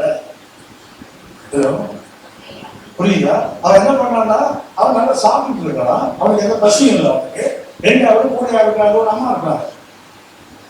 ஒருவராக இருப்பதை பார்த்து 2 பேராக இருப்பது நல்லா. என்ன செய்வாங்களாம், எதிரி வந்தா 2 பேரும் என்ன செய்வாங்க, சேர்த்து தொப்புன்னு கீழே கொடுத்து எடுத்து பாருங்க. அந்த பசங்க நாளாக காலி பிடிப்பாங்களே. 2 பேர் இருந்தீங்களா, 2 பேரும் பிசாசு மூக்கில் ஒரு குத்து விட்டு வேண்டாம், கூட வேண்டாம், அங்கே ஏன் குத்திருக்கலாம்ல. தோற்று போய் விழுந்துட்டாங்க. இங்க பாருங்க, 40 நாள் உபவாசம், பசி உண்டாயிட்டு. அப்போ வந்து என்ன பண்றான், ஒரு ஐயங்கார் பேக்கரி ஓப்பன் பண்ணீங்கன்னா இயேசுவே நல்லா அப்படின்னு அங்கே சஜஸ்ட் பண்ண மாட்டாங்க. கல்லெல்லாம் அப்பமா மாத்துங்க, கத்தனை போட தேவனுடைய வார்த்தையினால குறைக்கலாம். ஏன்னா அவன் செலக்ட் பண்ணது என்ன, ஜீவிக்கிற ஆவி, உயிர்ப்பிக்கிற ஆவி. அவன் என்ன செலக்ட் பண்ணா, ஜீவ ஆத்மா செலக்ட் பண்ணா, விழுந்து போகிறான். இனிமேல் தான் விழுந்தாங்க. அனைவர் அப்படி இல்லை, தனியாக ஒருவனாக இருந்து அது தோட்டம், இது பாலைவனம். ஹலோ, அது தோட்டம் இதுல வனாந்திரம் அப்படின்னா 2 கம்பேர் பண்ணி பாருங்க. புதிய பாட்டு தொடக்கம், பழைய பாட்டு தொடக்கம் கம்பேர் பண்ணி பார்த்தீங்கன்னா மிக அற்புதமானவன். சரி, அப்படின்னா நம்ம ஸ்டோரி நடத்தும் வெளியே இருக்கிறவனுக்கு புரியாது, உள்ள வந்தாதான் புரியாது. ஆவிக்கு உதாரணமாக நான் கடந்த முறை சொன்னேன், சபையின் மேல் வந்த குற்றச்சாட்டுகள் ஒன்று தெரியுங்களா, இவங்களை கேனிபால்ஸ், அதாவது நரமாம்சம் சாப்பிடுறாங்க. ஏன் அப்படி சொல்றீங்க, அவங்க தான் அந்த குழந்தைங்களை கூப்பிட்டு போறாங்க. அவங்க சர்ச்சுக்கு என்ன பண்றாங்க, முதல்ல புதுசாக எல்லாம் கொண்டாந்து ஆலயத்துக்கு வராங்க, குழந்தைங்களை கூப்பிட்டு வராங்க. மற்றவங்க வெளியே இருந்து பாக்குறாங்க, என்னதான் பண்றாங்க. உள்ள போக விரும்புவாங்க, வெளியே என்ன பண்றான், வேடிக்கை பார்க்க நிற்கிறான். உள்ள என்ன சொல்லப்படுது, நீங்கள் மாம்சத்தை பொசித்து என்ற பானம் பண்ணிடலாம். அவங்க முடிவுபட்டாங்க, இவங்க மாம்சம் சாப்பிடுறாங்க, இவங்க ரத்தத்தை குடிக்கிறாங்க. கூட யாரு, நரமாம்சம் சாப்பிடுற கேனிபால்ஸ். அப்படின்னா உனக்கு ஏன்டா இது விளங்கல, நீ வெளியே நிற்கிற விளங்காது, உள்ளதான் வளர்ந்து முடியும். கிறிஸ்தவம் என்பது வெளியே இருந்து வேடிக்கை பார்ப்பதல்ல, உள்ளே வந்து அனுபவத்துல மாற்றினாதான் முடியும். அதுதான் கதை சொல்கிறார். என்ற ஒரு வாழ் இருக்குது, என்ன வாழுது, வார்த்தை இருக்குது, வாழை காட்டிலும் கூர்மையானது. எதை பிடிச்சோம், ஆவிய ஆத்மாவும் பிடிக்கும். அது ஜீவன் வளர்ந்து வருது. மாற்றப்பட கணக்கிலே ஊழையும் அது பிடிக்கும். அப்படின்னா தேவனுடைய வார்த்தை மிக அற்புதமானது. அந்த கவுன்சிலர்களுக்கு என்ன வாழ்ந்தது, இருபருவம் கருத்துள்ள பட்டயம். என்ன பட்டயம் சொன்னா சரிங்களா, எந்த கூர்மையான மக்கேதாவை விட எங்க நிறுத்ததான் முக்கியம். கத்தல் இருப்பது என்ன, அந்த குறுவாழ்ல அது மட்டும் பெரிய வார்த்தை, பெரிய வாழ் இருக்குது. அப்படின்னா எதிரிக்கும் சபைக்கும் கத்தல் அளவுகள் ஒன்றுதான். கத்தல் அளவுகள் மாற்றது இல்லை, சபைக்கு ஒரு அளவுகள், வெளியே உள்ளவங்க அளவுகள் இல்லை. இன்னும் சொல்ல போனா சபை வெளியே உள்ளவங்க சின்ன அளவுகள், நமக்கு பெரிய அளவுகள். ஏன்னா அறியாமல் செய்யறவங்களுக்கு கொஞ்சம் அடி, அறிஞ்சு செய்யறவங்களுக்கு பைபிள் நடத்துறவங்களுக்கு நிறைய அடி. ஏன்னா நிறைய தெரிஞ்சிருக்கு, அப்ப நிறைய அடி வாங்கினாங்க. இதனால நிறைய பேர் இந்த வேலைக்கே வரதில்லை. நடிச்சதா போனா எல்லாம் ஆடுவான், பாடுவான், ஓடுவான், முடிஞ்சு போச்சு. ஒரு பாட்டு பண்ணா போது நான் சொன்னேன், ஒரு பாட்டு பண்ண என்ன உலக பிரசித்தி ஆளா மாற்றினால உண்மை அப்படி வந்தேன்னா வெட்டப்படலையா பாருங்க. அந்த பாட்டு தமிழ் பேசுறாங்க, எங்கெல்லாம் உலகம் இருக்காங்க அங்கெல்லாம் பாடுறான் அந்த பாட்டு. ஒரே ஒரு பாட்டு அவர் 2 வாரியம் போட்டிருக்காரு. அது போயிடுச்சு. 3வது வாரியம் இந்த ஒரு பாட்டு என்ன பண்ணி சரிங்களா, உலகம் முழுவதும் தூக்கி போகுது. ஏன்னா ஒரு பாட்டு இருக்கு, அது போறாதா ஆவிக்குரிய ஒரு நிலைக்கு அப்படிதான் போயிட்டு. என்ன பண்ணா போதும், நம்ம இயேசு கெட்டவன் சொன்ன மாதிரி அவங்க மொத்தம் இயேசு நல்லவன் தான். அவங்க நம்ம அக்கௌண்ட் சேரதான் சொல்ற, நாம தானே சொல்றோம். கவனிங்க, என்ன வேண்டும், இயேசு வாழல வார்த்தை. அந்த வாழத்தை என்ன பண்றாரு, அதை விட பெரிய சொல்ல என்ன வச்சிருக்காரு, கர்த்தருடைய வார்த்தையை இருபுறமும் கருப்புள்ள ஆவியாக ஜீவனாக வல்லமையாக ஆத்துமாவையும் ஆவியையும் பிரிக்கிறதாக அழிக்கிறதாக சரீரத்தையும் ஆத்மாவும் பண்ணும் அழிக்கிறதா. இதெல்லாம் அந்த இருபுறமும் கருப்புல படிக்கக்கூடிய அளவுகோல். அப்படின்னா முதலாவது கவுன்சிலர் யாரு? அவர் சபையை எச்சரிக்கிற இடத்துல தான் இருக்கிறார். உங்களுக்கு தெரியும், உலகத்து மனுஷருக்கு நிறைய அடையாளங்கள் இடத்த வேதத்தில் எழுதி வச்சிருக்கிறார். தோட்டக்கலை இயற்கையில் மாற்றங்கள் வரும், வருகைகள். ஆனால் சபைக்கு நிறைய அடையாளம் வச்சிருக்காங்க. கர்த்தர் சபைக்கு நிறைய அடையாளங்கள். அது ஒரு அடையாளம் தெரியுங்களா? 1 பேதுரு 4ஆம் அதிகாரம் 7ஆம் வசனம் வாசிக்கிறேன். எல்லாவற்றுக்கும் முடிவு சமீபமாயிற்று, ஆகையால்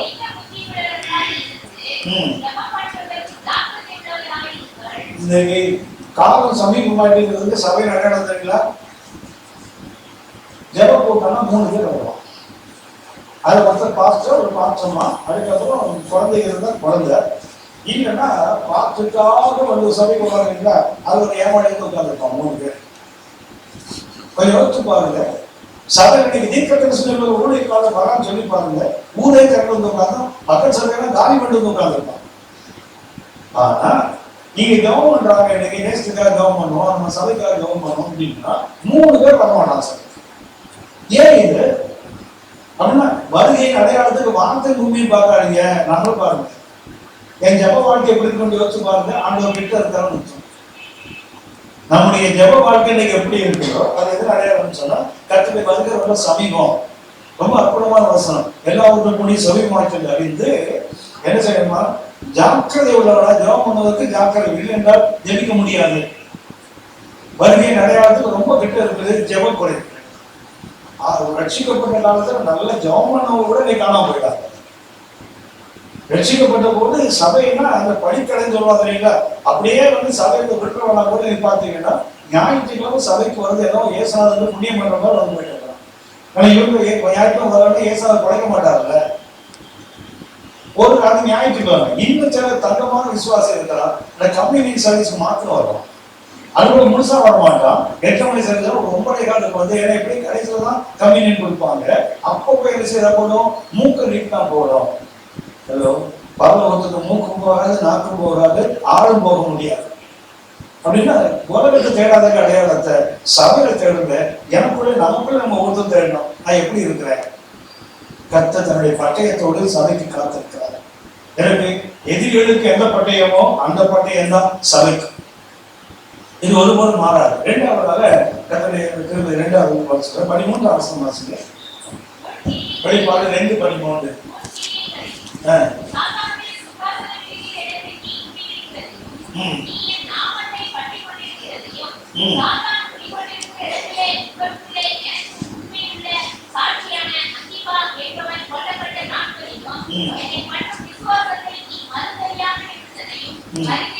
கர்த்தர் சபையை பாராட்டுகிறார். கங்க்ராச்சுலேஷன்.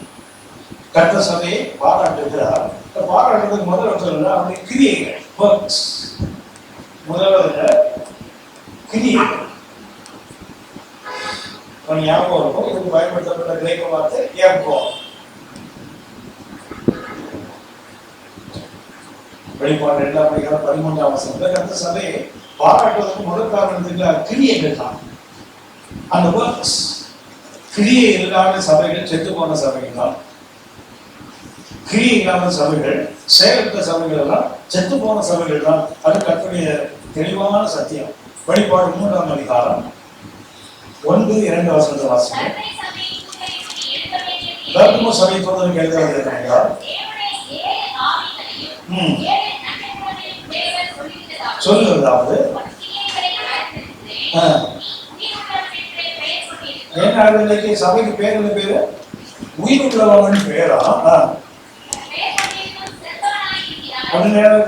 பேரு தான் உயிர் உள்ளவன். கிரியைகள் வந்து இருக்குது செத்தவர்களா. இது சபைக்கு கதை சொல்றது மிக முக்கியமான. அப்படின்னா கதை எதை பாராட்டுகிற சபைகள், எதை எதிர்பார்க்கிற செயல்பாடுகள். நாம் சபைகளில் செயல்பட வேண்டும் என்று கதை இருப்போம். செயலுக்கு போகுமானால் யோசிச்சு பாருங்களேன்.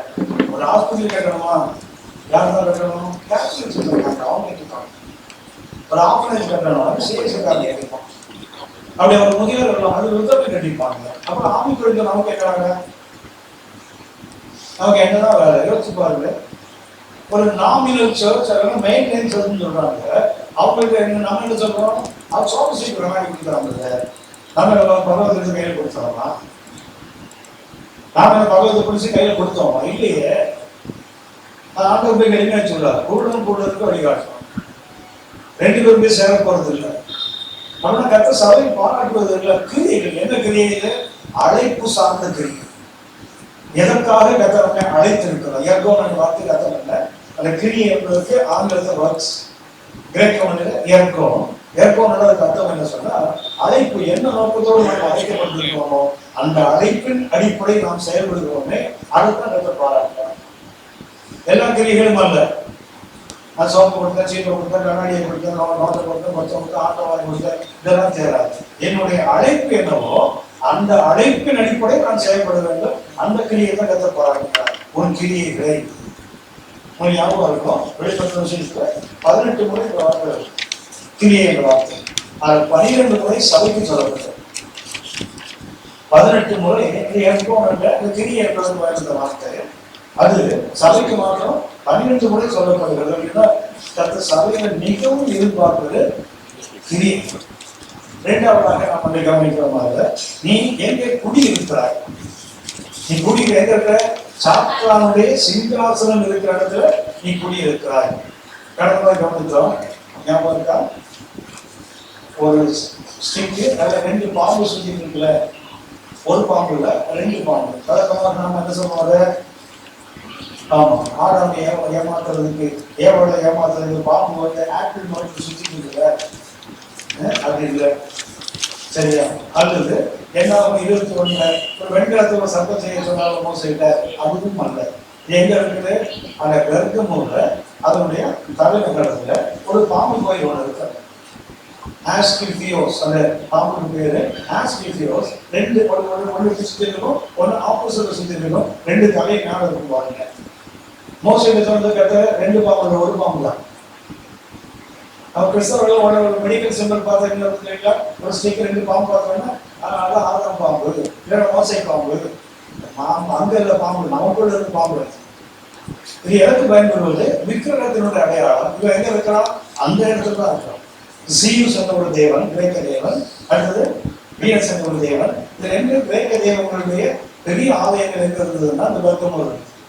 அதான் கத்த சொல்றேன், எங்க இருக்கிற?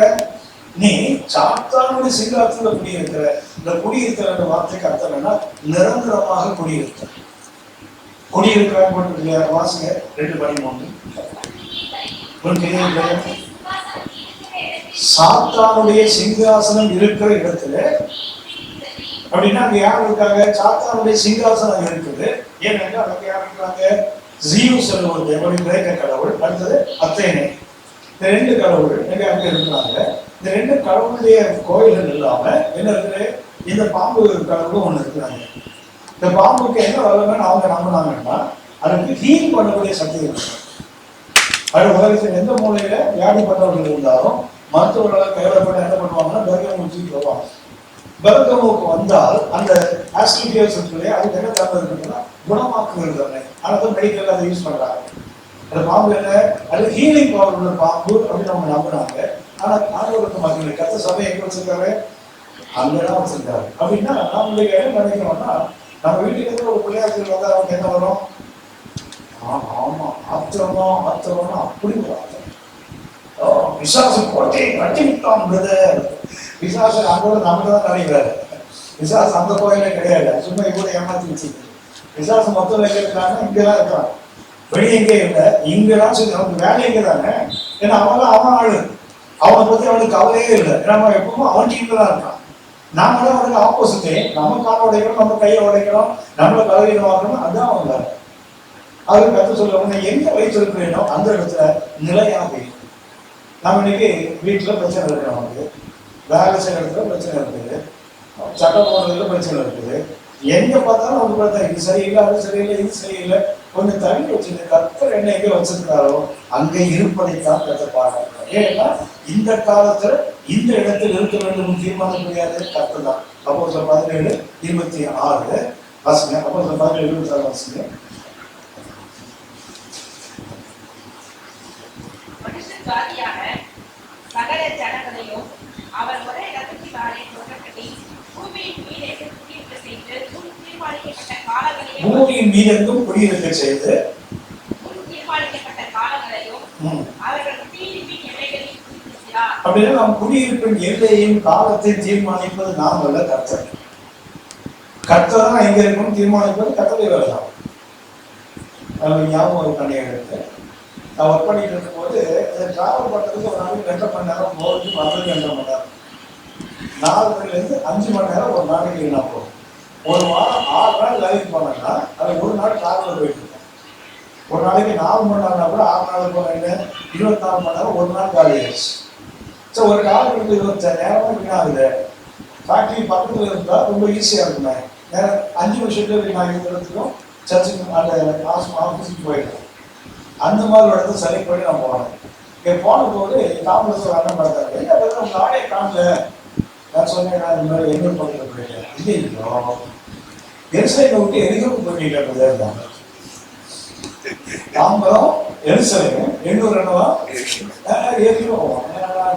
அதெல்லாம் இல்லை, நாங்கள் போனது நோக்கம் எங்களுக்கு வச்சுக்காக இல்லை, இன்னும் நாங்கள் ஊழியம் செய்யலாம்.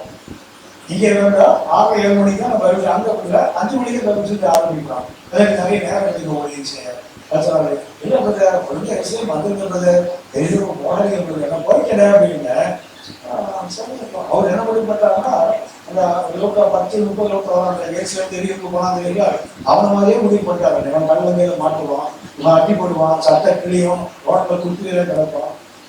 ஆனா என்னன்னா உண்மையாக நடந்தது எனக்கு இல்லைன்னாலும் குடும்பத்தாரு எவ்வளவு தூரம் போனோமோ கரெக்டா 11 months தான். திரும்பி என்ன தெரியுங்களா, இது கொண்டு போன பொருள் பாதி டேமேஜ்.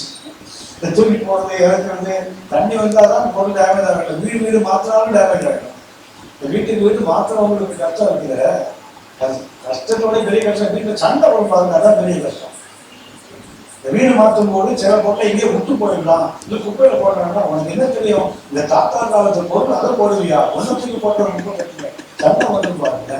இது தானா நடக்க வேண்டியது. அப்புறம் யோசிச்சு பார்ப்போம், இங்கதான் இருக்கணும், நீ ஏன் அங்கே போறேன் கவனித்து கொள்ளுங்கள். நான் எங்க இருக்கணும், எந்த காலம் பண்றது நான் தீர்மானிக்கிறதுக்கு நிறைய காரணங்கள் இருக்கலாம். நான் கர்த்தர் தான் தீர்மானிக்கணும். இந்த காலத்துல இந்த இடத்துல இருக்கணும்னு நான் தீர்மானிக்க கூடாது, கர்த்தர் தான் தீர்மானிக்கணும். நம்ம என்ன நம்மளுடைய வசதிக்காக நம்மளுடைய தேவைகளுக்காக என்ன பண்றோம், மாற்றிக் கொள்ளுகிறோம். அது எப்பவுமே துன்பத்தில் தான். வீட்டை மாத்துறதுக்கே இவ்வளவுனா சபையை மாத்துறதுக்கு ரொம்ப ஜாக்கிரதையா இருக்கும்.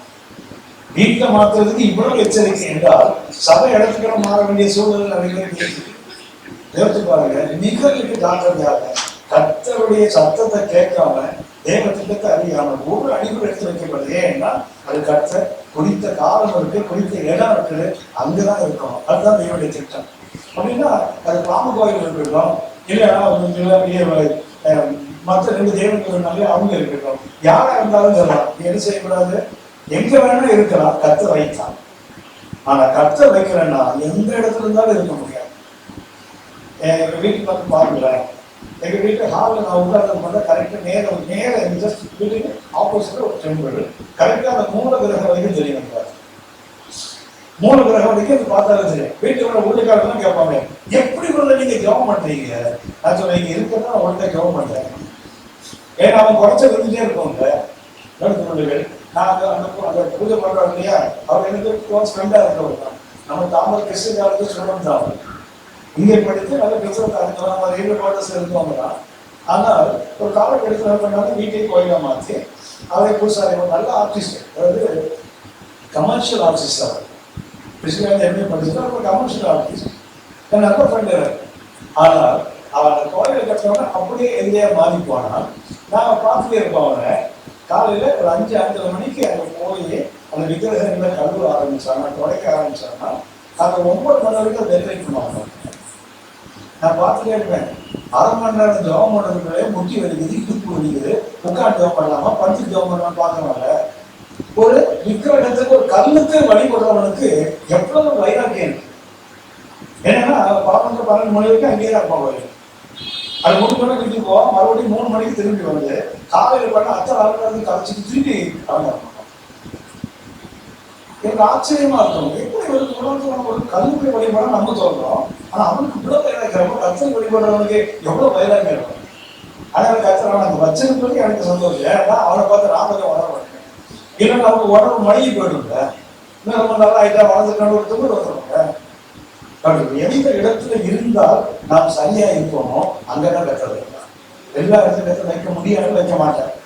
அதனால இடத்த மாதிரி ஓடக்கூடாது. எதை மாத்தணும்? இடத்த மாற்றக்கூடாது. எதை மாற்றணும்? ஆளை மாற்றணும். ஹலோ, அவங்கள இல்லை, நம்மள ஏற்ற மாற்றப்படுது. அப்புறம் அவங்க மாற்ற யாரை மாற்றணும்? என்ன மாற்றுறது தான் கற்று அவங்களை கொண்டு வச்சிருக்காரு. அவனை பார்த்து நான் கற்றுக்கொள்ளணும். ஒரு மனுஷனுக்கு இவ்வளவு வயதாக்கி இருக்குது. தேவன் இல்லாத ஒன்று ஆராதிக்கணும் இவ்வளவு வேகம் கொடுத்தோம்னா உண்மையான தேவன் ஆராதிக்க அன்னைக்கு எவ்வளவு வயதாங்க. ஆகவே இடத்தை குறித்து ஒரு நாள் விஷயம் வர கத்தலை பாராட்டுகிறார். அடுத்து வந்து கவனித்தோம், மிக அவசியமானது, அந்திப்பா என்பவன் கொல்லப்படுகிறான். அந்திப்பா என்பவன் கொல்லப்படுகிறான். 11 பார்த்தீங்கன்னா அந்திப்பா கொல்லப்படுகிறான். அவன் கொல்லப்படும் போது கூட என்ன பண்ணாதீங்க, அந்த சமய விசுவாசம் என்ன பண்ணான்? உறுதி அணிந்தான். அவனும் மரண வரைக்கும் நின்றா உறுதியாக. அடுத்த முக்கியம் என்னன்னா, அந்த விசுவாசிகள் என்ன பண்றாங்க? 1.5 லட்சம் வாட்டியா மறைச்சிட்டான், அவன் பின்னாடி போயிடும் போகல. அவங்க என்ன பண்றாங்க? உறுதியாக நிற்கிறார்கள். கர்த்தர் அதை பாராட்டுகிறார். கடந்த ஒரு வாசம் சொல்ல ஞாபகம் இருக்கும் நினைக்கிறேன். சாலியோ ஞாபகம் இருக்கா? சாலியோ ஞாபகம் இருக்கா?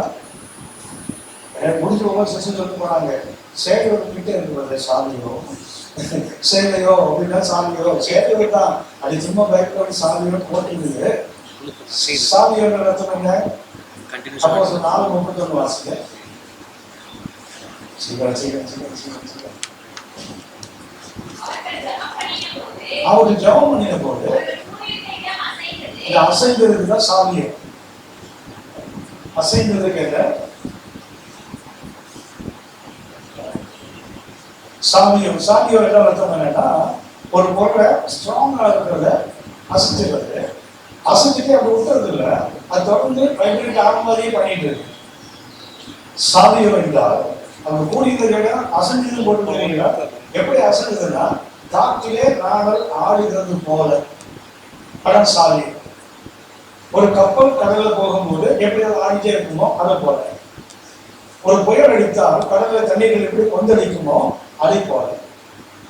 உதாரணமாக அப்போ 16ஆம் அதிகாரம் 30 சிறைச்சாலை அச்சுவாரம் 23 அசைஞ்சது தெரியுங்களா? அதை போல. அப்படின்னா இது என்ன? இன்னைக்கு நீங்கள் நானும் ஒரு தப்பான இடத்துல கத்தை வைத்துட்டாரு நினைச்சவர்களோட நாம் அசையக்கூடாது. கத்தர் அவங்க வச்சதே இருக்குன்னு சொன்னா அவன் அசைக்கிறது தான். அவர்களை அசைப்பதற்கு தான் கத்தர் நம்ம வச்சிருக்காரு. ஞாபகம் இருக்கும். அப்போ சொல்ல 3 சிறைச்சாலை ஞாபகம் இருக்கா? அப்போ சொல்ல 3 சிறைச்சாலை. உடனே 5:18 பொதுவான சிறைச்சாலை, காமன் பிரசன். அங்க என்ன நடக்கும்? அடிக்க மாட்டாங்க, கைகளை கட்ட மாட்டாங்க, நாவல் பண்ண மாட்டாங்க, சும்மா செல்லுக்குள் அடிச்சு லாக் பண்ணுவாங்க. அவங்க ஜெபமும் பண்ணல, பாட்டும் பாடல, ஒன்றும் பண்ணல. ஆனால் பரலோகம் திறந்தது, ஒரு தூதன் இறங்கி வந்தால் வெளியில் ஆயிடுச்சான். இது காமன் பிரசன், பொதுவான சிறைச்சாலை. இது 5:18. ஆனால் 12:4 வெளிப்பாடு கண்மணிகள். அப்போ 12:4 வாசி பார்த்தீங்கன்னா பேரில் சிறைச்சாலை அடிச்சிருக்காங்க. அது என்ன? பிரிசன். அங்கே காமன் பிரிசன், இது பிரிசன் சிறைச்சாலை. அது பொதுவான சிறைச்சாலை, இது சிறைச்சாலை. இங்க என்ன தெரியுங்களா? கைகளை கட்டுவாங்க, 4 போர் செய்வர்கள் சுற்றி நிற்பான். ஆனா அடிக்க மாட்டாங்க, என்ன செய்ய மாட்டாங்க? சட்டையை பிடிக்க மாட்டாங்க, காயப்படுத்த மாட்டாங்க. என்ன பண்ணுவாங்க? பேரில் நிம்மதியாக படித்து தூங்கிட்டு இருக்காங்க. ஆனால் சபையார் ஜெபித்தார்கள், பானம் திறந்தது, தூதன் இறங்கி வந்தால் விடுதலையாக்கப்பட்டார். 1, 2, 3 காவல்களை தாண்டி வெளிப்பட்டு விடப்பட்டார்கள். இது 2வது அனுபவம். 3வது அப்போஸ்தலர் 16ஆம் அதிகாரம் 23 பார்த்தீங்கன்னா உட்காவலர். எங்க அடிச்சாங்களா இவங்க? 23 வாசிங்க.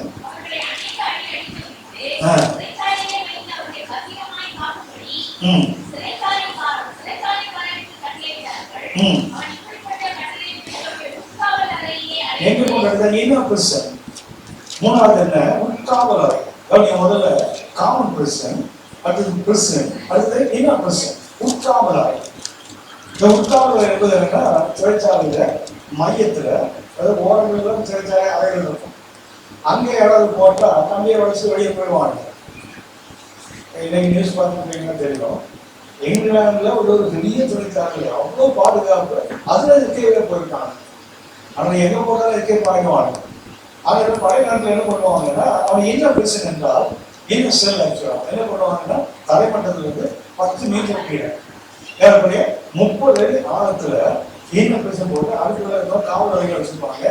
அங்கே அடிக்க மாட்டான், காவல் பண்ண மாட்டான். 2ஆவதுல அடிக்க மாட்டான், காவல் இருந்தது. 3ஆவதுல அடிப்பான், காயப்படுத்துவான், வஸ்திரங்களை கிழிப்பாங்க, காவலை தொடு மட்டும் கட்டி போட்டாங்க. ஆனால் நகரத்தில் என்ன பண்ணாங்க, கதிரை தொழிற்சாலை ஜெயித்து பாடினாங்க, சிறைச்சாலையை அத்துவார் அசைவாங்க. அப்படின்னா கர்த்தர் எதுக்கு கொண்டு அந்த என்ன பிரச்சனை வச்சா தெரியுங்களா, சிறைச்சாலை அசைக்கிறது தான் விளம்பரம் வச்சிருக்காங்க. அப்படின்னா வாழ்க்கையில எந்த அளவுக்கு கடினமான ஆலோசனை அனுபவத்தை போகிறோமோ அந்த அளவுக்கு நம்ம வாழ்க்கையில மேன்மையான காரியங்களை கற்று செய்ய முடியும். அதே சொல்றா, நீ சாத்தான இடத்துல இருக்கிற அல்லது ரத்த சாட்சி இருக்கிற இடத்துல இருக்க சொல்லி பயப்பட வேண்டாம். எந்த இடத்திலும் உன்னை வைத்திருக்க நோக்கமாக அந்த இடத்தை அசைப்பதற்கு தான். அசைப்பதால் ஒவ்வொரு அசைந்து நிறுத்துவதில்லை, கண்டினியூஸா போயிட்டு இருக்கு. ஒரு அசைவு ஏற்பட்டால் அது ஒரு நெம்பி விழுவதில்லை. என்னாகும், இசைக்கு 37ஆம் அதிகாரத்துல ஒரு உலர்ந்த எலும்புகளின் பள்ளத்தாக்கு பார்த்தீங்கன்னா அசைவு ஏற்பட்டது, ஒரு இசைவு ஏற்பட்டது, எல்லாம் ஒன்றும் சேர்ந்தாங்க. அவர்கள் முடிஞ்சு போயிடல, தேவ சேனையா மாறிட்டாங்க. இப்போ தேவன் ஒரு அசைவை கொடுத்தால் ஒரு ஷாப் லிமிட் இல்லை, ஒரு கொஞ்ச நாள் அப்போ காணாம போயிடும். அது அல்ல, கர்த்தர் ஒன்றை தொடங்கினால் அது நிச்சயம் வரைக்கும் தொடரும். உதாரணமாக அப்போ சொன்ன அவங்க பேச தொடங்கினாங்கல்ல, தொடங்கினாங்க. அது எப்போ முடியும்? முடியாது, அங்க போய் தொடரும். இங்க தொடங்கும், அங்க தொடரும். காணாம போற நாள் கழிச்சு சந்தோஷப்பட தொடங்கினாங்க, அது முடியாது. இங்க தொடங்கும், அங்க தூசல் பத்திரியே அது நடக்கும். அப்படின்னா தொடங்குவது தொடர்ந்து நடக்கணும், அதுதான் கட்டளை இருக்கு. தேவன் அதுதான் செய்கிறார். சரி, அடுத்தது 3ஆவதாக 14-15 வாசகம். இது என்ன? கமெண்டேட்டர். கர்த்தர் சபையை குறித்த குறைகளை நுரைகளை தன் முதல்ல பாராட்டினார். இப்ப என்ன பண்றாரு? கர்த்தர் அவங்கள கமெண்டேட்டர். 3ஆவது சபைக்கு கர்த்தர் எப்படி வெளிப்படுத்துகிறார்? இது கமெண்டேட்டர். கமெண்டேட்டர் என்றால் கருத்துக்களை பரிமாறுகிறது. சபையினுடைய என்ன நிலையில இருக்குதோ அதை சுட்டி காட்டுகிறது. வாசகம் 14 வாசகம். ஆகியம் என்றால் என்ன? ஆகியம் என்றால் என்ன? நல்ல பெரிய இருக்குது, சாத்தான் சிங்காசனத்துல நீ இருக்கிற, ரத்த சாட்சியை மதித்த போது என்ன பண்ணல, பின்வாங்கி போகிற, எல்லாம் சரிதான். ஆகியம் தான் அர்த்தம்.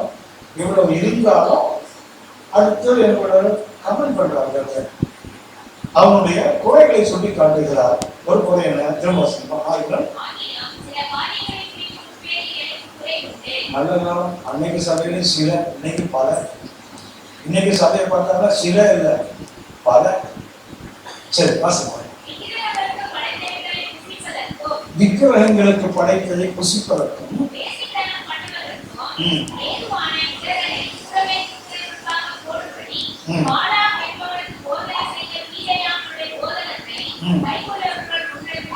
சபையில மாற்று என்ன சொல்றாங்க, என்னன்னா கொஞ்சம் ஞாபகம் இருக்கும். சபைக்கு விசுவாச 2 விதத்தில் தொலை வரணும். இது நம்ம சினிமா சபை வந்து தெரியுங்களா, அங்க என்ன தெரியுங்களா, பிரச்சனை எங்க வரும்? வெளியிருந்து வரும்.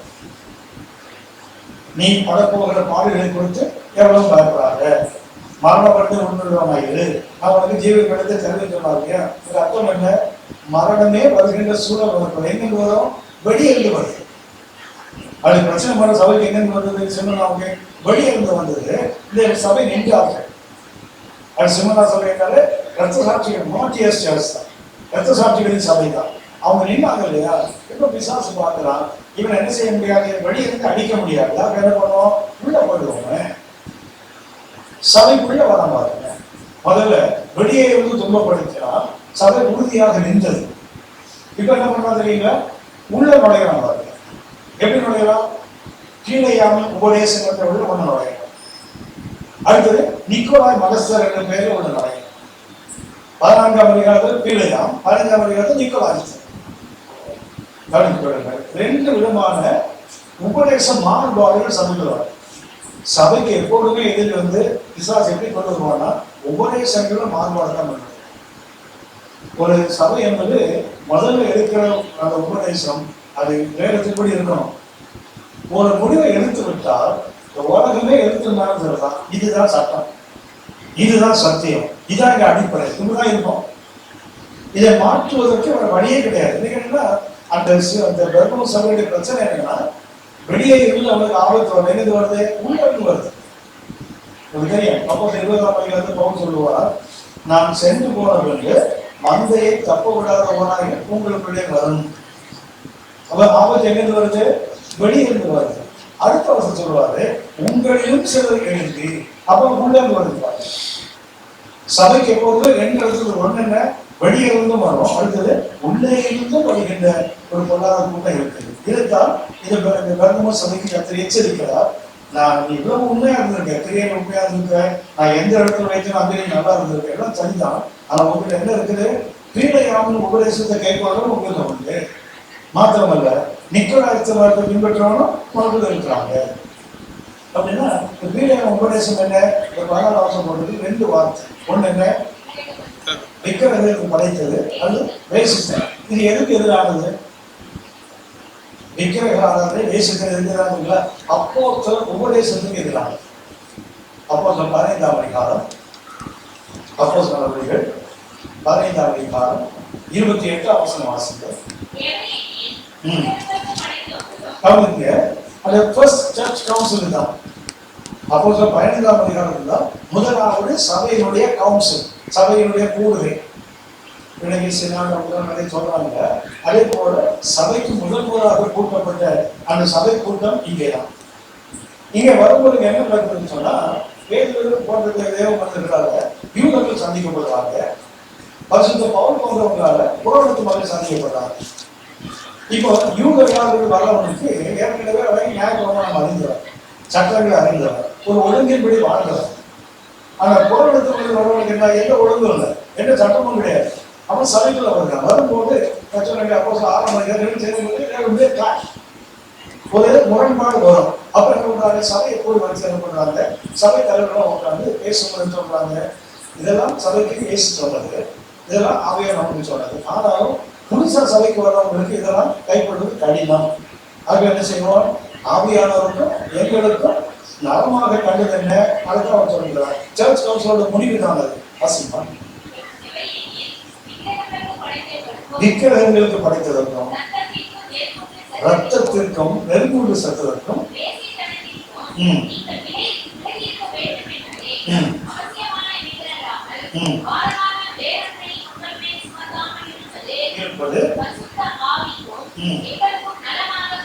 அப்படின்னா அந்த உபதேசம் யாருடையது? அப்போஸ்தலர் எழுதிய உபதேசம், அப்போஸ்தலர் சபைக்கு சொன்ன உபதேசம். இந்த உபதேசத்தை பிள்ளை உபதேசம் நம்ம முரண்படா இருக்கோம். அங்கே என்ன சொல்லப்படுது? விக்கிரகங்கள் பேசிட்டான். அடைவை எங்க கொண்டு வரோம்? பிள்ளைகள் எங்க கொண்டு வரோம்? பெர்கமு சபைக்குள்ள கொண்டு வராங்க. எது அப்போஸ்தலர்களால் இதுதான் பரிசுத்த ஆவியானவருக்கும் எங்களுக்கும் நலமாக கண்டதுன்னு சொல்லி சொன்னாங்களோ, அதுக்கு நேர் எதிர் என்ன பண்றாங்க தெரியுங்களா? அதே உபதேசத்தை கொண்டு வராங்க. விக்கிரகங்கள் படைத்ததும் பேசித்தனம் பண்றதுக்கும் யாருக்கு கட்டளை கொடுத்தாங்க? யாருக்கு கற்றுக் கொடுத்தாங்க? இஸ்ரவேல் மக்களுக்கு. ஞாபகம் இருக்கும், என்னாகும் 22ஆம் அதிகாரம் 23, 24 3 அதிகாரங்கள்ல இஸ்ரவேல் ஜனங்கள் எகிப்து புறப்பட்டு வந்தபோது அவர்களை சமிப்பதற்காக பாராள் பிள்ளையாமை அழைத்துக் கொண்டு வந்தான். அவன் ஒரு முறை பலிபீடத்தை கட்டினால் கர்த்தர் அனுமதி கொடுக்கிறார். 2ஆம் முறை பலிபீடத்தை கட்டினால் கர்த்தர் அனுமதி கொடுக்கிறார். 3ஆவது பலிபீடத்தை கட்டினான், ஆனா நிமித்தம் பார்க்கவில்லை. அப்பவே சொல்லிட்டான், இது கர்த்தரால் ஆசீர்வதிக்கப்பட்ட ஜனம், இதை நம்மளால சளைக்க முடியாது. ஏன்னா கர்த்தர் மனுஷன் அல்ல, சொல்லிட்டு மாற மாட்டாரு. இஸ்ரவேலுக்கு கர்த்தருடைய ஜெயகம்பீர் எங்க இருக்குது? இஸ்ரவேலுக்குள்ள இருக்குது. கர்த்தருடைய வெற்றி இஸ்ரவேலுக்குள்ள ஒன்றும் பண்ண முடியாதுன்னு சொல்லிட்டான். இது என்னாகும்? 24ஆம் அதிகாரம் கடைசி வசனம். என்ன பண்ணுவாங்க தெரியுங்களா? முடியாதுன்னு சொல்லிட்டு அவங்க சொந்த ஊருக்கு போயிட்டாலும் போகுது. ஆனால் வீடு பார்த்து ஒரு விசேஷம் தெரியுங்களா? பைபிள்ல எல்லா இடங்களையும் இவனை பார்க்கலாம். முடியாது. ஆமா, தங்கமான ஆழ்வோம். இவனை எல்லா இடத்துலையும் பார்க்கலாம். எது வரைக்கும்னா யூதா வரைக்கும் பார்க்கலாம். யூதா வரைக்கும் என்னாகும் வந்து மூட்டை நீச்சல எது வரைக்கும் தெரியுங்களா? யூதா நிறுவனம் வரைக்கும் உட்கார்ந்துருப்பாங்க. அப்படின்னா அங்கங்கே என்ன பண்ணலாம் வெளிப்படுவான். பீலையாம் என்பதற்கு உங்களுக்கு அர்த்தம் தெரியவில்லை என்று தெரியுமா?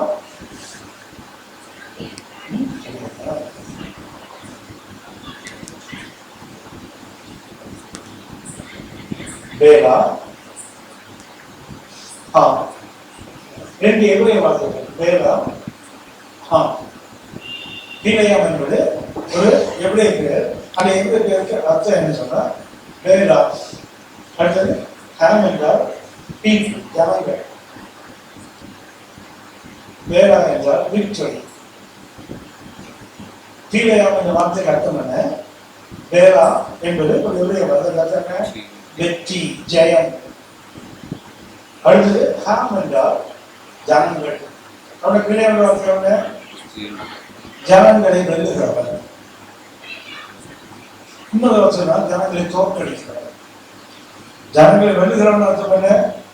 Defeating people. ஜனங்களை தோற்கடிக்கிறவர். இவன் என்ன பண்றாங்க? 24 மணிக்கு போயிட்டான்.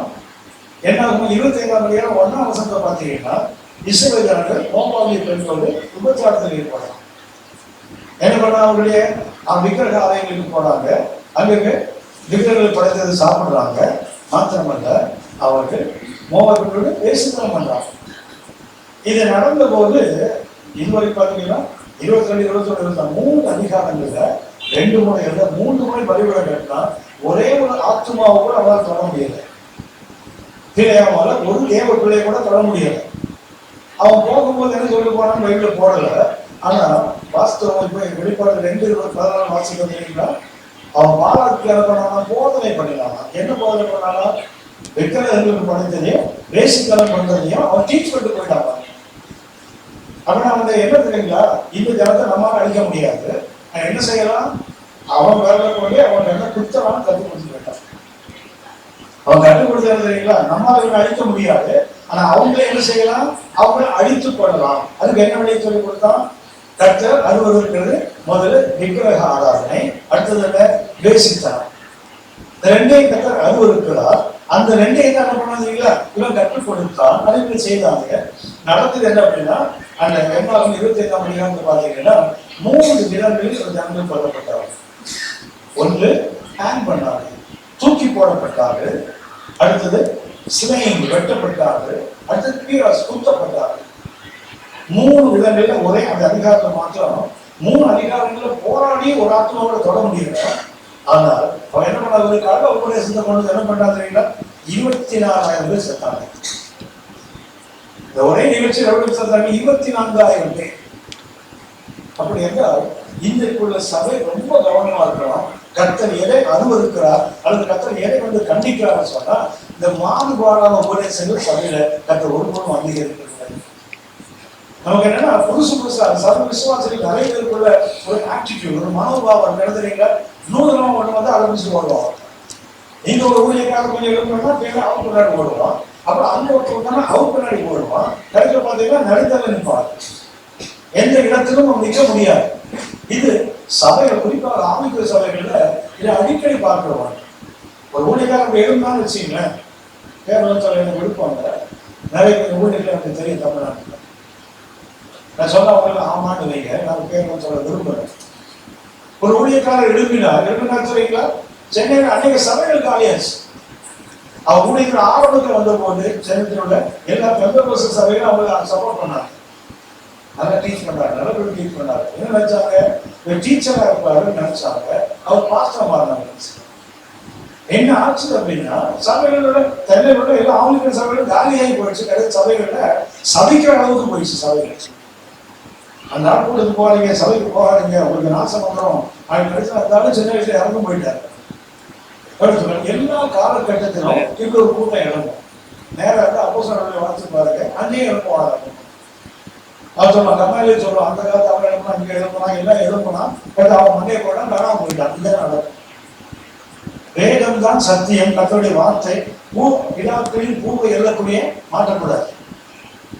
முற்பிதாக்கள் என்ன எல்லையை போட்டானோ அதுதான் நினைச்சு நிற்கணுமே தவிர அதை மாறுவதற்கு உங்களுக்கு எனக்கு உரிமை இல்லை. ஏன்னா நமக்கு இது சட்ட புஸ்தகம். வேதம் என்பது படிக்கிறது மாத்திரம் லா புக். இதுதான் நம்ம பரவாயில்லை சேர்க்க போறோம். அதனால உபதேசங்களுக்கு மிகுந்த எச்சரிக்கை ஜாக்கிரதையா இருக்கும். கர்த்தர் அடுத்த இடத்துல சொல்றாரு, நீ என்ன பண்ண வீணான உபதேசத்தை நீ கைக்கொள்றீங்க. என்ன பண்ணுகிறான்? சபை என்ன தீர்மானம் எடுத்திருக்காங்க? ஆவியானவர் சொல்லியிருக்காரு அவங்களுக்கு, வேசித்தனம் விக்கிரகம் நெருங்குண்டு சேர்த்து ரத்தத்துக்கு சாப்பிடாதீங்க. இவ்வளவுதான். இன்னைக்கும் பெற்றவர்கள் ரத்த பொரியல எவ்வளவு ஜாலியா சாப்பிடாதீங்க. ஒரு புண்ணியமான ஒரு ஆவிக்கிற சபை போற ஒருத்தர் கேட்டார், நீண்ட அனுபவம் பண்றாரு, ரத்தம் சாப்பிடலாம் ஏன் சாப்பிடக்கூடாதுங்க? அது பழைய பாடுங்க, அது பழைய பாடுங்க. புதிய பாடு அப்பலாம் சொல்லலையே. இந்த படிச்சு பாரு, அப்போ மருந்து படிச்சு பாரு, அங்க போட்டுருக்கு ரத்தத்துக்கும் நெருங்குண்டு செத்ததே சாப்பிடக்கூடாது போட்டுருக்குங்க. நெருங்குண்டு செத்ததே சாப்பிடக்கூடாது போட்டுருக்குங்க. அப்ப ரத்தத்தை நீங்க எப்படி சாப்பிடுவீங்க? இல்ல பிரதர், அதெல்லாம் ஆண்டு சொல்லிட்டாங்க, வெளியே உள்ள போறதெல்லாம் ஒண்ணு தீர்ப்பு கொடுத்தாரு. நம்ம எல்லாத்துக்கும் வசனம் வச்சிருக்கோம். அதாவது அக்கிரமம் பண்றதுக்கு முன்னாடி ஒரு 4 வருஷம் எடுத்து வச்சு அக்கிரமம் என்ன பண்றான்? அந்த சொல்றாங்க, வெளியே போறது உள்ள ஒண்ணும் பண்ணாது, உள்ள போய் ஆசிட முடியா ஒண்ணு ஆகாது. வெளியே போறது உள்ள ஒண்ணும் பண்ணாதுல புரிய, அதுக்கு தெரியுதுல்ல உனக்கு. அது உனக்கு நெருப்பு வாங்கி வாங்க போற, அது உனக்கு தெரியுது இல்ல. அதுக்கு மாத்திரம் ஒரு மூளை இருக்குது. வசனத்துக்கு மாத்திரம் ஏன் குறுக்கு போச்சு உனக்கு? வசனம் என்ன சொல்றதோ அதுதான் சட்டம். எந்த தேவ மனிதன் அவருக்கு முக்கியம் இல்ல, அவர் ஒருத்தர் தான் முக்கியம். லா மேக்கர். நீங்க நிறைய பேர் லா பிரேக்கர்ஸ் நிறைய பேர் வராங்க, சட்டத்தை உடைக்கிறதுக்கு நிறைய பேர் வராங்க. அதுக்கு யார் பேர்? இயேசு மேம்படுத்தான். சமீப காலத்தில் தமிழ்நாட்டில் ஒரு பெரிய உபதேசம் வருது, கர்த்தர் இயேசு சபைகளை உடைப்பார். சபைகள் இயேசுவோட சித்தம் அல்ல, கர்த்தர் சபையை உடைப்பாரா? கோமாளி பசங்க. மத்திய 16 சொன்னா நான் என் சபையை கட்டுவேன் சொன்ன, உடைப்பா சொன்னா இயேசு. ஏசு சபை உடைப்பா சொன்ன, கட்டுவேன் சொன்னாரு. இன்னொரு கோமாளி சொல்ற நியாயப்பிரமாணமே வேணான்றா. ஏன்னா ஏசு சிலர் வந்தப்ப நியாயப்பிரமாணம் கிடையாது. மத்திய 5 படிச்சு பாருயா, வானம் பூமி 17 படிச்சு பாரு. வானம் பூமி ஒழிஞ்சு போகும், நியாயப்பிரமாணத்தில் ஒரு வார்த்தை ஒரு எழுத்து எடுக்க உருவம் கூட மாறாங்க. நீனே சிலர் உடைச்சுன்னு சொல்ற. அப்படியா அந்த கடைசி நாட்கள்ல கள்ள உபதேசத்துக்கு பஞ்சமே இல்லை. குறிப்பாக இன்னைக்கு ஆண்டவர் வருகைக்கு எச்சரிக்கை இருக்க வேண்டியது உலகம் அல்ல, சபை. சபை மிக மிக எச்சரிக்கை இல்லாவிட்டால் வருகையில கைவிடப்படுவதற்கு எல்லா வாய்ப்பாக. அதனால சும்மா பாடிக்கலாம், மேகங்களுடைய வழிபடுறோம், வானத்தில் வானத்து நடுவாட்டோட நடக்க முடியாது. வானத்துல என்ன நடக்கும்? வேகம் மிக தெளிவாக சொல்றது எதுதான்? ஆண்டவர் எடுத்துள்ள சபையை நல்லவன இருப்பார். ஆகிலும் பிள்ளையாமுக்கு எப்படி பாலாக்கு எப்படி பிள்ளையாம் கள்ளபோதனை பண்ணாலும் அதே போல என்ன பண்றாங்க? 1ஆம் நூற்றாண்டு திருச்சபை அப்படிப்பட்டவங்க தான். 21ஆம் நூற்றாண்டு சொன்னா ஆச்சரியமே இல்லை. 1ஆம் நூற்றாண்டு திருச்சபைக்கு அந்த பிரச்சனைனா 21ஆம் நூற்றாண்டுக்கு ஆராதனை நீங்க ஆடுறாங்க. எந்த பைபிள்ல எங்க போடுறாங்க ஆடணும்? தாவீதை நம்ம ஆடுறாங்க. தாவீது ஆலயத்தை ஆடுறாங்க, தெருவில் ஆடுறாங்க. கர்த்தருடைய வார்த்தைக்கு முன்பாக தன்னை பணித்தார். கர்த்தருடைய வெட்டிக்கு முன்னாடி தன்னை அர்ப்பணித்து தெருக்கள் ஆடி கொண்டார். ஒரு அரசன் என்பதை மறந்து என்ன பண்ணா, ஒரு அடிமையை போல சாதாரண சட்டையை போட்டு என்ன பண்ணா, அவன் மனைவி பார்த்து நிர்பணை ஆயிட்டாங்கிற அளவுக்கு என்ன பண்றா, தன்னை தாழ்த்தினால் ஆலயத்துக் கொள்ளுகிறார். நான் முன்னவே கர்த்தரை பாடி மேம்படுத்த என்ன பண்ணுவோம்? தெருக்கள் போவோம், பாடுவோம், கர்த்தரை மகிமைப்படுத்துவோம். அது வேணா தாவீது போல நடனம் ஆடினா ஒத்துக்கிறான். சபையில சாமி ஆடலையே. புதிய பாட சபையில எங்கேயாவது ஒரு இடத்த காட்டுங்க, சபையில ஆடினாங்க பாடினாங்க. பாடணும்னு போட்டிருக்க தவிர பாடின அனுபவம் எங்க சபையில பாடணும் போட்டிருக்கு. 5 பாத்தீங்கன்னா துன்பத்துக்கு மதுபான வரை கொண்டாங்க, ஆவியில கலப்பி சங்கீதம் கீர்த்தனை யார் போட்டு ஒரு பாடி குறித்து சொல்ல போட்டிருக்கு. அப்படின்னா எங்கேயும் புதிய பாட்டுக்கு அந்த அனுபவம் கிடையாது. ஆனா கடந்த ஒரு 30-35 ஆண்டு தமிழ்நாட்டில் வேதனையா தெரியும். ஆட்டமும் பாட்டமும் தான் ஆராதனை அத்தனை தெரியல. புதிய பாட்டு மாத்திரம் ஆராதனைக்கு 7 விதமான வார்த்தைகள், 7 அனுபவங்கள். ஆனா இன்னைக்கு சபைகளுக்கு அதை சொல்லி தரது இல்லை. ரொம்ப துக்கம். தமிழ்நாட்டுல ஒரு பெரிய சிட்டி அது. அந்த சிட்டியில ஒரு ஆவிக்குரிய சபை குறைஞ்சது 1500 பேர் மேல போறாங்க சபை. சண்டே சர்வீஸ்ல ஆராதனை நடத்துற ஒரு தம்பி, ஆராதனை முடிஞ்ச பிறகு அந்த அவங்களுக்கு மூத்த தம்பி, அவர் 2 பேரும் திரும்ப ஆராதனை அவருக்கு அப்படி கேட்கிறாரு, தம்பி ஏன் இப்படி பாட்டுலாம் பாடுறீங்க? அதாவது பாஸ் சாங் ஒரு டெமடமான அடிக்கிற மாதிரி பாடுறீங்க, வால்யூம் ரைஸ் பண்றீங்க, ரொம்ப கஷ்டப்படுத்துறீங்க, ஏன் இப்படி பண்றீங்க? ஆனா உங்களுக்கு தெரியாதுல்ல, ஜனங்களாம் குத்துப்பாட்டு தான் வருவாங்க. ஆவிக்குரிய உலகத்தில் குத்துப்பாட்டாயா? எவ்வளவு கேவலமா போகுது பாருங்க. ஏன்னா பழைய ஆயிடுச்சு இல்ல, அடுத்த மூளைக்குள்ள ஆர்வம் படி வச்சுட்டாங்கல்ல, குத்துப்பாட்டா சபைக்கா என்னன்னா அந்த சபையை மூளைக்காக என்ன பேசுறாருன்னா, நல்ல ஆமைக்கு ஒண்ணு வளர்ந்த ஒரு மனிதன் இப்ப என்ன சொல்றாருன்னு சொன்னா, நான் கடந்த 5 வருஷமா தப்பு சபையில பிரசங்கம் பண்ணிட்டேன், நான் இப்ப சொல்லதான் சரிஞ்சது துருபதேசத்தை பேசிட்டு இருக்காங்க. அந்த ஊழியக்காரர் என்ன பண்றாருன்னா, இந்த 15-20 வருஷம் ஊழியம் பண்றாரு. என்ன சொல்றாருன்னா, கடந்த 5 ஆண்டுகளா நான் பேசுனதெல்லாம் தப்பு, என்னை மன்னிச்சிருக்கேன், நான் இப்ப பேசுறதுதான் உண்மை. என்ன உண்மை? பழைய பாட்டு கிடையாது, நியாயப்பிரமாணம் வேண்டாம், ஒழுங்கு வேண்டாம், எப்படி இருக்கா போறோம், கிருபையை மாத்திரம் முடிச்சுட்டா போறோம். அந்த சபையில் 6வது குத்து பாடலாளர் என்ன பாட்டு பாடுவான்? அழுதாங்க. எவ்வளவு மெலோடியா அந்த கண்ணால் பரிசுவாங்க பாடுவாங்க. அந்த பாட்டை மட்டும் குத்து பாடம் மாத்தி வச்சுக்காங்க. இன்னைக்கு ஆட்கள் பாடம் முதல்ல பாட்டு எழுதப்படுது. அன்னைக்கு எழுத்து பாருங்க, சாமி பாட்டு எழுத்து பாருங்க, இல்ல வேற சாத்திர பாட்டு எழுத்து பாருங்க, இல்ல நடராஜன் ஐயா பாட்டு எழுத்து பாருங்க. அந்த பாட்டுல பக்தி வைத்தியம் உண்டாச்சுல, இன்னைக்கு இல்லையா? காரணம் எழுதுறீங்களா? கர்த்தர் அருவருப்பது இன்னைக்கு சபைக்குள்ள அங்கீகரிக்கப்படுது. கர்த்தர் அருவருப்பது ஆனா சபைக்குள்ள அங்கீகாரம் கொடுக்குறாங்க பாருங்க. என்ன துக்கம் அப்படின்னா, நான் ரட்சிக்கப்பட்டு 32 வருஷம் ஆகுது.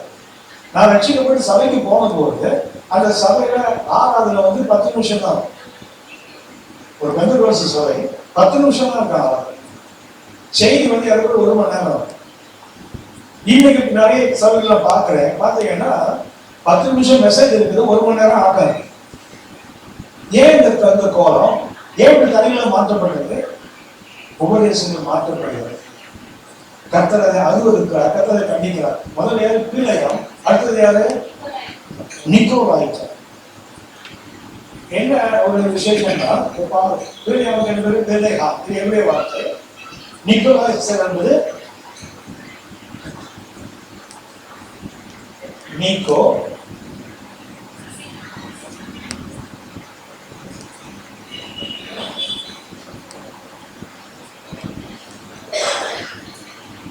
நீக்கோ லைட்டி, நீக்கோ லைட்டி. நீக்கோ இது கிரேக்க வார்த்தை. நீக்கோ என்றால் இதே அர்த்தம், விக்டரி. நீக்கோ தெரியுங்களா? இந்த ஸ்போர்ட்ஸ் ஷூ நம்ம நைக்னு ஒரு ஸ்போர்ட்ஸ் தெரியுங்களா? நைக் என்பது இந்த நீக்கோ இந்த கிரேக்க வார்த்தைகள் ஆங்கில வார்த்தை தான். நைக் NIKன்னு வருது. இந்த பிள்ளைங்க ஷூ எல்லாம் போட்டுருப்பாங்க, டிஷர்ட் எல்லாம் போட்டுருக்காங்க. அந்த நைக் என்பது கிரேக்க வார்த்தை நீக்கோ. நீக்கோ என்றால் என்ன? விக்டரி. அடுத்தது லைட்டினா உங்களுக்கு தெரியும், டீப் லைட்டி பிரீச்சர், லைட் பிரீச்சர்லாம் சொல்றாங்க இல்லையா? இதுல பொதுநிலை ஊழியர். அந்த லைட்டிங்கிற வார்த்தை இருந்துதான் அந்த லைட் பிரீச்சர்ஸ் அந்த வார்த்தை வரும். அப்படின்னு பாருங்க, இந்த வீடியம் பேருக்கு என்ன அர்த்தமோ அதே அர்த்தம் நிக்கோலாஸ். அதேதான். அப்படின்னா இவன் என்ன உபதேசம் என்னன்னா, இவன் செய்த உபதேசம் அப்படி சொல்லப்படுகிறது 14ஆம் வசனத்துல 15 வாசிக்கல. அப்படியே நிக்கோலாய் பரிசுத்தருடைய போதகத்தை கைக்கொள்ளுகிறவர்களும் உள்ளத்தில் உண்டு. அந்த போதகம் என்னன்னு போடல பார்த்தீங்களா? வீடியாமுடைய போதகம் போட்டிருக்கு, பேசிக்காக விக்கிரகாரம் போட்டிருக்குது. ஆனா நிக்கோலாய் என்ன ஒரு போடல பாருங்க. அப்படின்னா வேறுபடி நம்பிக்கை தெரியுங்களா? இவன் என்ன சொல்லி கொடுத்தானோ அதை இவன் பண்றான். வீடியா அப்படியே எப்படியே முதல்ல சொல்ற 14 எப்படி பிள்ளையான 2 கள்ள உபதேசத்தை கொண்டு வந்தாலோ அப்படியே அப்படின்னா யார் நிக்கோலாய் பெரும்பாலும் சொல்லப்படுது என்னன்னா அந்த ரேசிசம் விக்கிரகாராதனை. ஆனால் 1ஆம் நூற்றாண்டுல, அதாவது சபைக்கு பின்னாடி, இயேசுவுக்கு பின்னாடி, சபை உலகமான பரவலுக்கு பின்னாடி சபையினுடைய பிதாக்கள், சர்ச் ஃபாதர்ஸ் சொல்லுவாங்க, நிறைய பேர் இருக்காங்க. அவங்களுடைய எழுத்துக்களை படிச்சா அப்படின்னு தெரியுங்களா? இந்த நிக்கோலாய் என்பவர் யார் அப்படின்னா அவங்க சொன்னாங்க, அப்போ சொல்ல 6ஆம் அதிகாரத்துல அந்த 7 பேர் சரி பண்ணாங்க இல்லையா? சபை நடத்துவதற்கு 7 பேரை சரி பண்றாங்களே, பந்தி விசாரிப்பதற்கு 7 பேர். அது ஒருத்தர் யாரு? நிக்கோலாய். இந்த நிக்கோலாய் ஒரு காலகட்டத்துக்கு பின்னாடி என்ன பண்ணாங்கன்னு சொன்னா, அவர் சத்தியத்துக்கு வெளியே போயிட்டு ஒரு கூட்டத்தை உருவாக்கினார். என்ன உருவாக்கினார் அப்படின்னா, அந்த 1ஆம் நூற்றாண்டு அந்த திருச்சபை தலைவர்களுடைய ரைட்டிங்ஸ் நிறைய இருக்குது, இன்னைக்கு இருக்குது. அவங்க எழுதுனாங்க என்ன எழுதி வச்சிருக்காங்கன்னா, நிக்கோலா என்ன பண்ணாரு அப்படின்னா, சபை விட்டு வெளியே போய் சபைக்கு அவங்களுக்கு தெரியும், பரிசுத்த பேதர் கூட தன்னை உயர்ந்தவராக எப்போதும் சொல்லியிருக்காங்க. அப்போ 10ஆம் அதிகாரத்துல பொன்னடிக்கு போனாரு, அவனுக்கு காலம் இருந்தோட வணங்காத நானும் வந்த போது மனுஷன் தான். ஒருபோதும் தங்களை என்ன பண்ணல, ஐ ஆம் சுப்பீரியர் டு யூ ஒருபோதும் அவங்க காட்டி பண்றது. 1 பேதுரு 5ஆம் அதிகாரம் 1ஆம் வசனம் வாசிங்க. 1 Peter chapter 5 and verse 1. உங்களுக்குள்ளே இருக்கிற மூப்பருக்குள் ஆண்டவர் சொல்லியிருக்காரு, ரோமன் சபையை கட்டுவேன்னு சொல்லிட்டு போயிருக்கிறாரு. ஆனால் இவர் என்ன சொல்றது என்னன்னா, யாரு ஜஸ்ட் எழுந்தார், அவ்வளவுதான். மற்றவங்க எப்படி மூப்பரோ அப்படி நானும் ஒரு மூப்பர், அவ்வளவுதான். எல்லாருக்கும் சரி, பாச சுந்தரம் எல்லாருக்கும் தெரியும். ஆமென் ஆமென். ஏசிய சர்ச்சோட ஃபவுண்டர் பாச சுந்தரம் அவர்கள். சரியா? அது தெரியலன்னா நீங்க போய் அதுகளிடம் வந்து தண்ணியில குடிங்க. உயிரோடு இருந்தா பார்க்கலாம், இல்லைன்னா போயிடலாம். கவனிங்க, பாச சுந்தரத்தை தெரியாம தமிழ்நாடு குறிப்பா சென்னையில ஒரு விசுவாசம் இருக்கக்கூடாது. சரியா? இருந்த வரைக்கும் போகணும்னு விட்டுறலாம். நம்ம சமகாலத்தில் வாழ்ந்து பரிசுத்தவானோடு நமக்கு தெரியலன்னா நம்ம எங்க உடம்பு காலத்தில் பார்ப்போம். அவர் மொழி செய்திருக்கும் போது கோயம்பேட்டோட ஏசியை செஞ்சு பாச பிலிப் இருந்தார். பாச பிலிப் யாருன்னா முன்னாடி ஆரம்பத்தில் ஒரு ஸ்கூல் டீச்சர். ஸ்கூல் டீச்சராக இருந்தால் என்ன பண்ணுவாங்கன்னா, சபைக்கு ஐயாவுக்கு ஹெல்ப் பண்ண கூட போவார். வெளியே எங்கேயாவது ஊழியர்கள் போகும்போது ஐயா காரில் போகும்போது இவர் ஸ்கூல் சாயங்காலம் விட்டா நேரம் சபைக்கு போயிடுவார். இவர் கூட்டிட்டு எங்க ஊழியருக்கு போவார். போகும்போது இவங்க போய் காரில் பண்ணிட்டு போது இவங்க பாஸ்டர்னு கூட சொல்லுவாங்க. பாஸ்டர்னு கூப்பிட்டாங்க, பிரதர் கூப்பிடுறேன். பாஸ்டர் நான் செய்யற ஊழியமே தவிர அது என்னுடைய அங்கீகாரம் கிடையாது. அது என்ன, நான் செய்யற ஊழியத்திற்கு பாஸ்டர் பண்றதுனால, அதாவது ஒரு மேய்ப்பனா இருக்கிறதுனால பாஸ்டர்னு கூப்பிடுறாங்க. இருக்காங்க என் ஊழியம் மற்ற அடிப்படையில் நான் யாரு ஒரு விசுவாசி அந்த பிரதர் கூப்பிடுறேன். ஆனா இன்னைக்கு எப்படி தெரியுங்களா, யாரையாவது ஒரு பாஸ்டர் பிரதர்னு கூப்பிட்டீங்கன்னா நம்ம மண்டே வச்சோம். அது எப்படி பாஸ்டர் பிரதர் எப்படி கூப்பிட்டீங்க, சண்டைக்கு வந்துடலாம். அது போனா பரவாயில்ல, முன்னாடி என்ன போடணும், பிரதர்னு போடணும். பிரதருக்கு அர்த்தமே தெரியாது.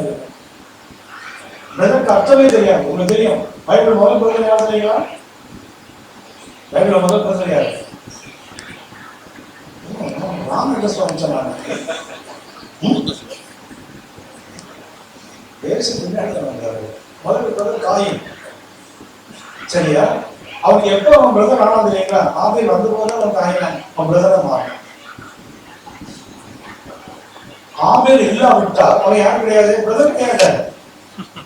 அப்போ மத்திய ஆதியாகமம் 4ஆம் அதிகாரத்தை பார்த்தீங்கன்னா 8 முறை கர்த்தர் கேட்பாரு, உன் சகோதரனாக ஆபேல், உன் சகோதரன் சொல்ற, உன் சகோதரன் திரும்ப திரும்ப சொல்றாரு. அவன் சொல்லுவாங்க, நான் என் சகோதரன் தாவராகியா. அது ஒரு நிமிஷம் 8 முறை பிரதர் என்ற வார்த்தை வரும். அப்படின்னா முதல் பிரதரையாலே மண்டையை போட வைக்கிறவங்க தான் முதல் பிரதர். அதனால என்ன பண்ணுங்க, அகஸ்டின் பாலம் பண்ணி பிரதர் அகஸ்டின் குழந்தையாக பாவின்னு அர்த்தம்.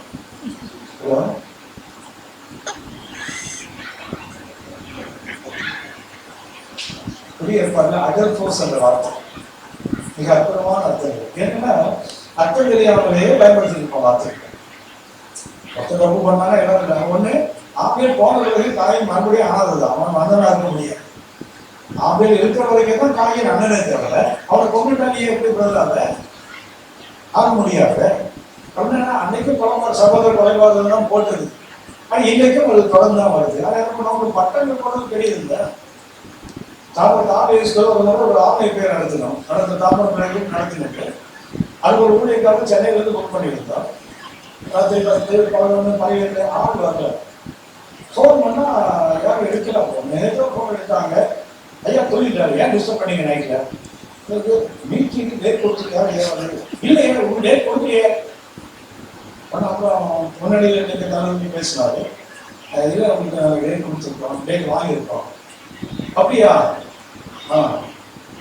நீங்க போச்சனா ஓட்டிருக்கீங்க தாமரத்துல, அதுல அந்த கீழே பேர் இருக்குங்கள தீர்க்க தரிசனம் வரப்போ நீங்க போடல, அதனால நீங்க வேற யாரோ அந்த பேர் இருக்காருன்னு நினைச்சு நாங்க விட்டுறாங்க. வரவே கடைசி வரைக்கும் தாமரத்தில் உள்ள தலைவர்கள் யாரும் அவரோட வளர்ந்தாரு. நீ வரவே வராத, நீ வந்தா உன்னை பேச விட மாட்டேன், நாங்களே பேசிக்கிறோம். கவனிச்சு பட்டம் போடலைன்னா இந்த காத்துல பறக்கிற பட்டமும் பைசா தேடாத ஒரு பட்டம். இந்த நிக்கோலாயுடைய ஆலோசனை ஒன்றாம் நூற்றாண்டு திருச்சபை என்ன இடத்துல தெரியுங்களா? நிக்கோலாய் தலைவர் தெரியுங்களா? ஐ எம் ஹோலியர் தான் யூ. உன்னை விடனா பரிசுத்தவான் என்று காட்டுவதற்கு இந்த ரெவரண்ட், இந்த டாக்டர், இந்த பிஷப்பு பேரெல்லாம் தெரியுங்களா? இதெல்லாம் நிக்கோலாய் மூலமாக வந்தது என்பது ஒன்றாம் நூற்றாண்டு திருச்சபையினுடைய கருத்து. அப்படின்னா கீழையாவின் உபதேசம் என்ன? ஆதி அப்போஸ்தலர்கள் என்ன சொன்னாங்களோ அதுக்கு மாறாக பேசிதான் இருக்கிறோம். அடுத்தது என்ன? நிக்கோலாய் என்ன? ஆதி அப்போஸ்தலர்கள் சொல்றாங்க, நான் சாதாரண ஆள் தான். யோவான் எடுத்துக்கொள்ளுங்க. யோவான் பண்ண தூரம் மேல விடுறாரு. 2 பேரும் வந்து ஏன் கால விடாத, உன்னோட நானும் ஊழியக்காரன் தான் கத்தர் சொல்லுவேன். அப்ப நீ எவ்வளவு பெரிய தூதனா இருந்தாலும் என்ன சாதாரண ஒரு ஊழியக்காரனுக்கு சமந்தானே. கொஞ்சம் வந்து ஆழமாக கவனிக்க வேண்டிய வந்து ரெண்டு நிக்கோலாய் ஊழியக்காரன் அவனுக்கு கூட செலுத்த சபையில் என்ன இருக்கணும்? அது வரைக்கும் சபையில் என்ன கிடையாது, எல்லாமே சகோதரர்கள் தான். சபை எப்படி இருந்தது? சகோதரமாக இருந்தது. அதுக்கு பின்னாடி என்ன மாறிட்டது? இவர் பார்த்து இவர் ரெவரண்ட், இவர் வந்து மோஸ்ட் ரெவரண்ட், இவர் என்ன ரைட்ஸ் வைக்கலாம். எனக்கு சந்தேகம் ராங்க இருக்கிறாங்கன்னு சந்தேகம். ரைட் ஆஃப் டீம் போட்டு வரணும்னா ரைட் வரேன்டாம். அவங்க வந்து ராங்க யாராவது இருக்கிறாங்க என்ன? அதுக்கே அப்படி போனதே ஒரு முறை தமிழ்நாட்டில் போய் ஒரு பாஸ்டர் மீட்டிங்ல நான் போட்டு வாங்கி செஞ்சேன். அங்க ஒரு பிஷப் உட்கார்ந்துருக்காரு. பிஷப் சாதாரண பேண்ட் ஷர்ட் உட்கார்ந்துருக்காரு. நான் போட்டு தள்ளிட்டேன். பேசி முடித்த உடனே அவர் இருந்து போறாரு, வேகமா போறாரு. எல்லாரும் என்ன பார்த்து சிரிச்சாங்க. ஏன் அவர் இந்த பாடம் கொடுத்தீங்க, ஏன் என்னாச்சு அப்படின்னு கேட்டேன். அவர் பிஷப் கிடையாது. ஓஹோ, எனக்கு பிஷப்னா அங்கே வெளில அங்கே போட்டுருப்பாங்க, இன்னொரு டீக்கரில் பார்த்தா இருப்பாங்க, டிகிரி செய்ய முடிச்சு போட்டுருப்பாங்க. அது அட்ரஸ் உள்ள பிஷப். இது அட்ரஸ் இல்லாத பிஷப்னா எனக்கு எப்படி தெரியும்? தமிழ்நாட்டில் ஒரு பெரிய ஊழியக்காரருக்கு மாநாடு மச்சான வேணும். சொன்னாங்க அவருக்கு வர வேண்டாம். இந்த ஒரு எனக்கு என்ன வந்து நிக்கோலாயா நீ? நிக்கோலாய் உபதேசம் என்ன? இல்லாத பதவிகளை சபையை உண்டாக்கும். சபைகளை ஒவ்வொரு அண்ணன் தம்பி அக்கா தெரிஞ்சு அவங்க உங்களுக்கு தெரியும் தானே? சபையில் என்ன உண்டு? பிரதர் உண்டு, பிரதர்லாம் கிடையாது. ஆமா, சிஸ்டர் உண்டு, சிஸ்டர்ல மதர் உண்டு, மதர்லாம் கிடையாது. ஃபாதர் உண்டு, யார் கிடையாது? We don't have in-laws. சபைகள் என்ன கிடையாது? மாமனும் அப்படின்னு கழிப்படாம உட்படாதவங்க அவனுக்கு சபையில் எவன்டா வச்சான்? சபைக்குள்ள என்ன மாமா வச்ச விளையாட்டு? சபை என்பது கர்த்தருடைய சரீரம் இல்லையா?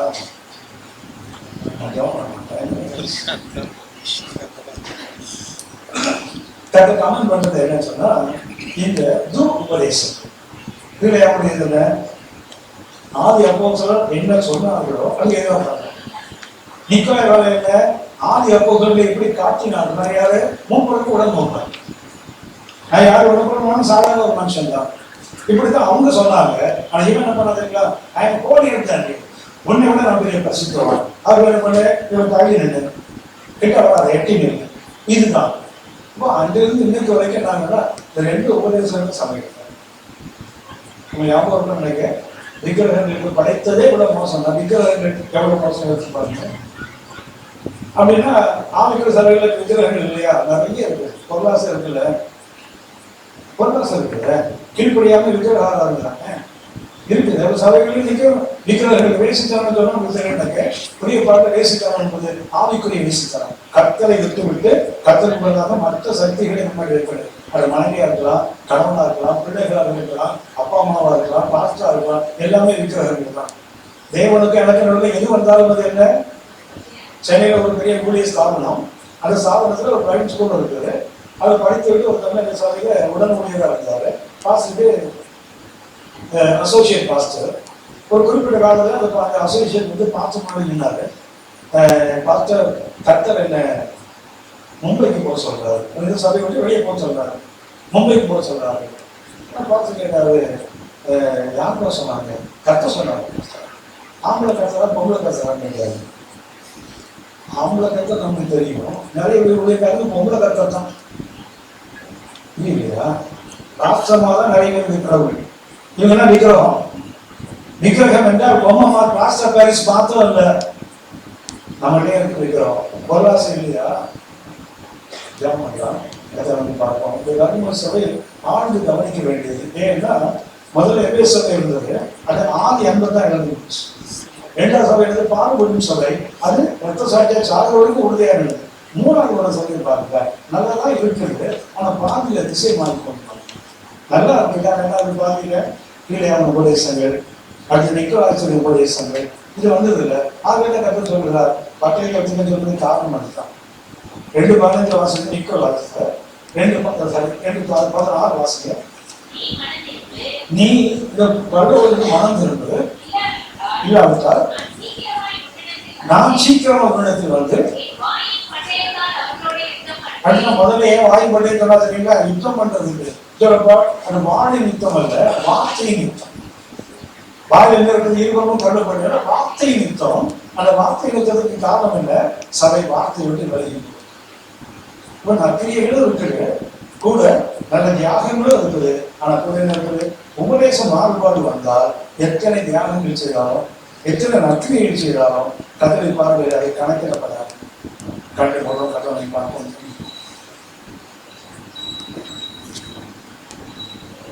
கத்தனே, இந்த கடைசி நாட்களில் சபைகளுக்கு ஒரு பெரிய ஆபத்து இந்த குரு உபதேசங்கள் தான்.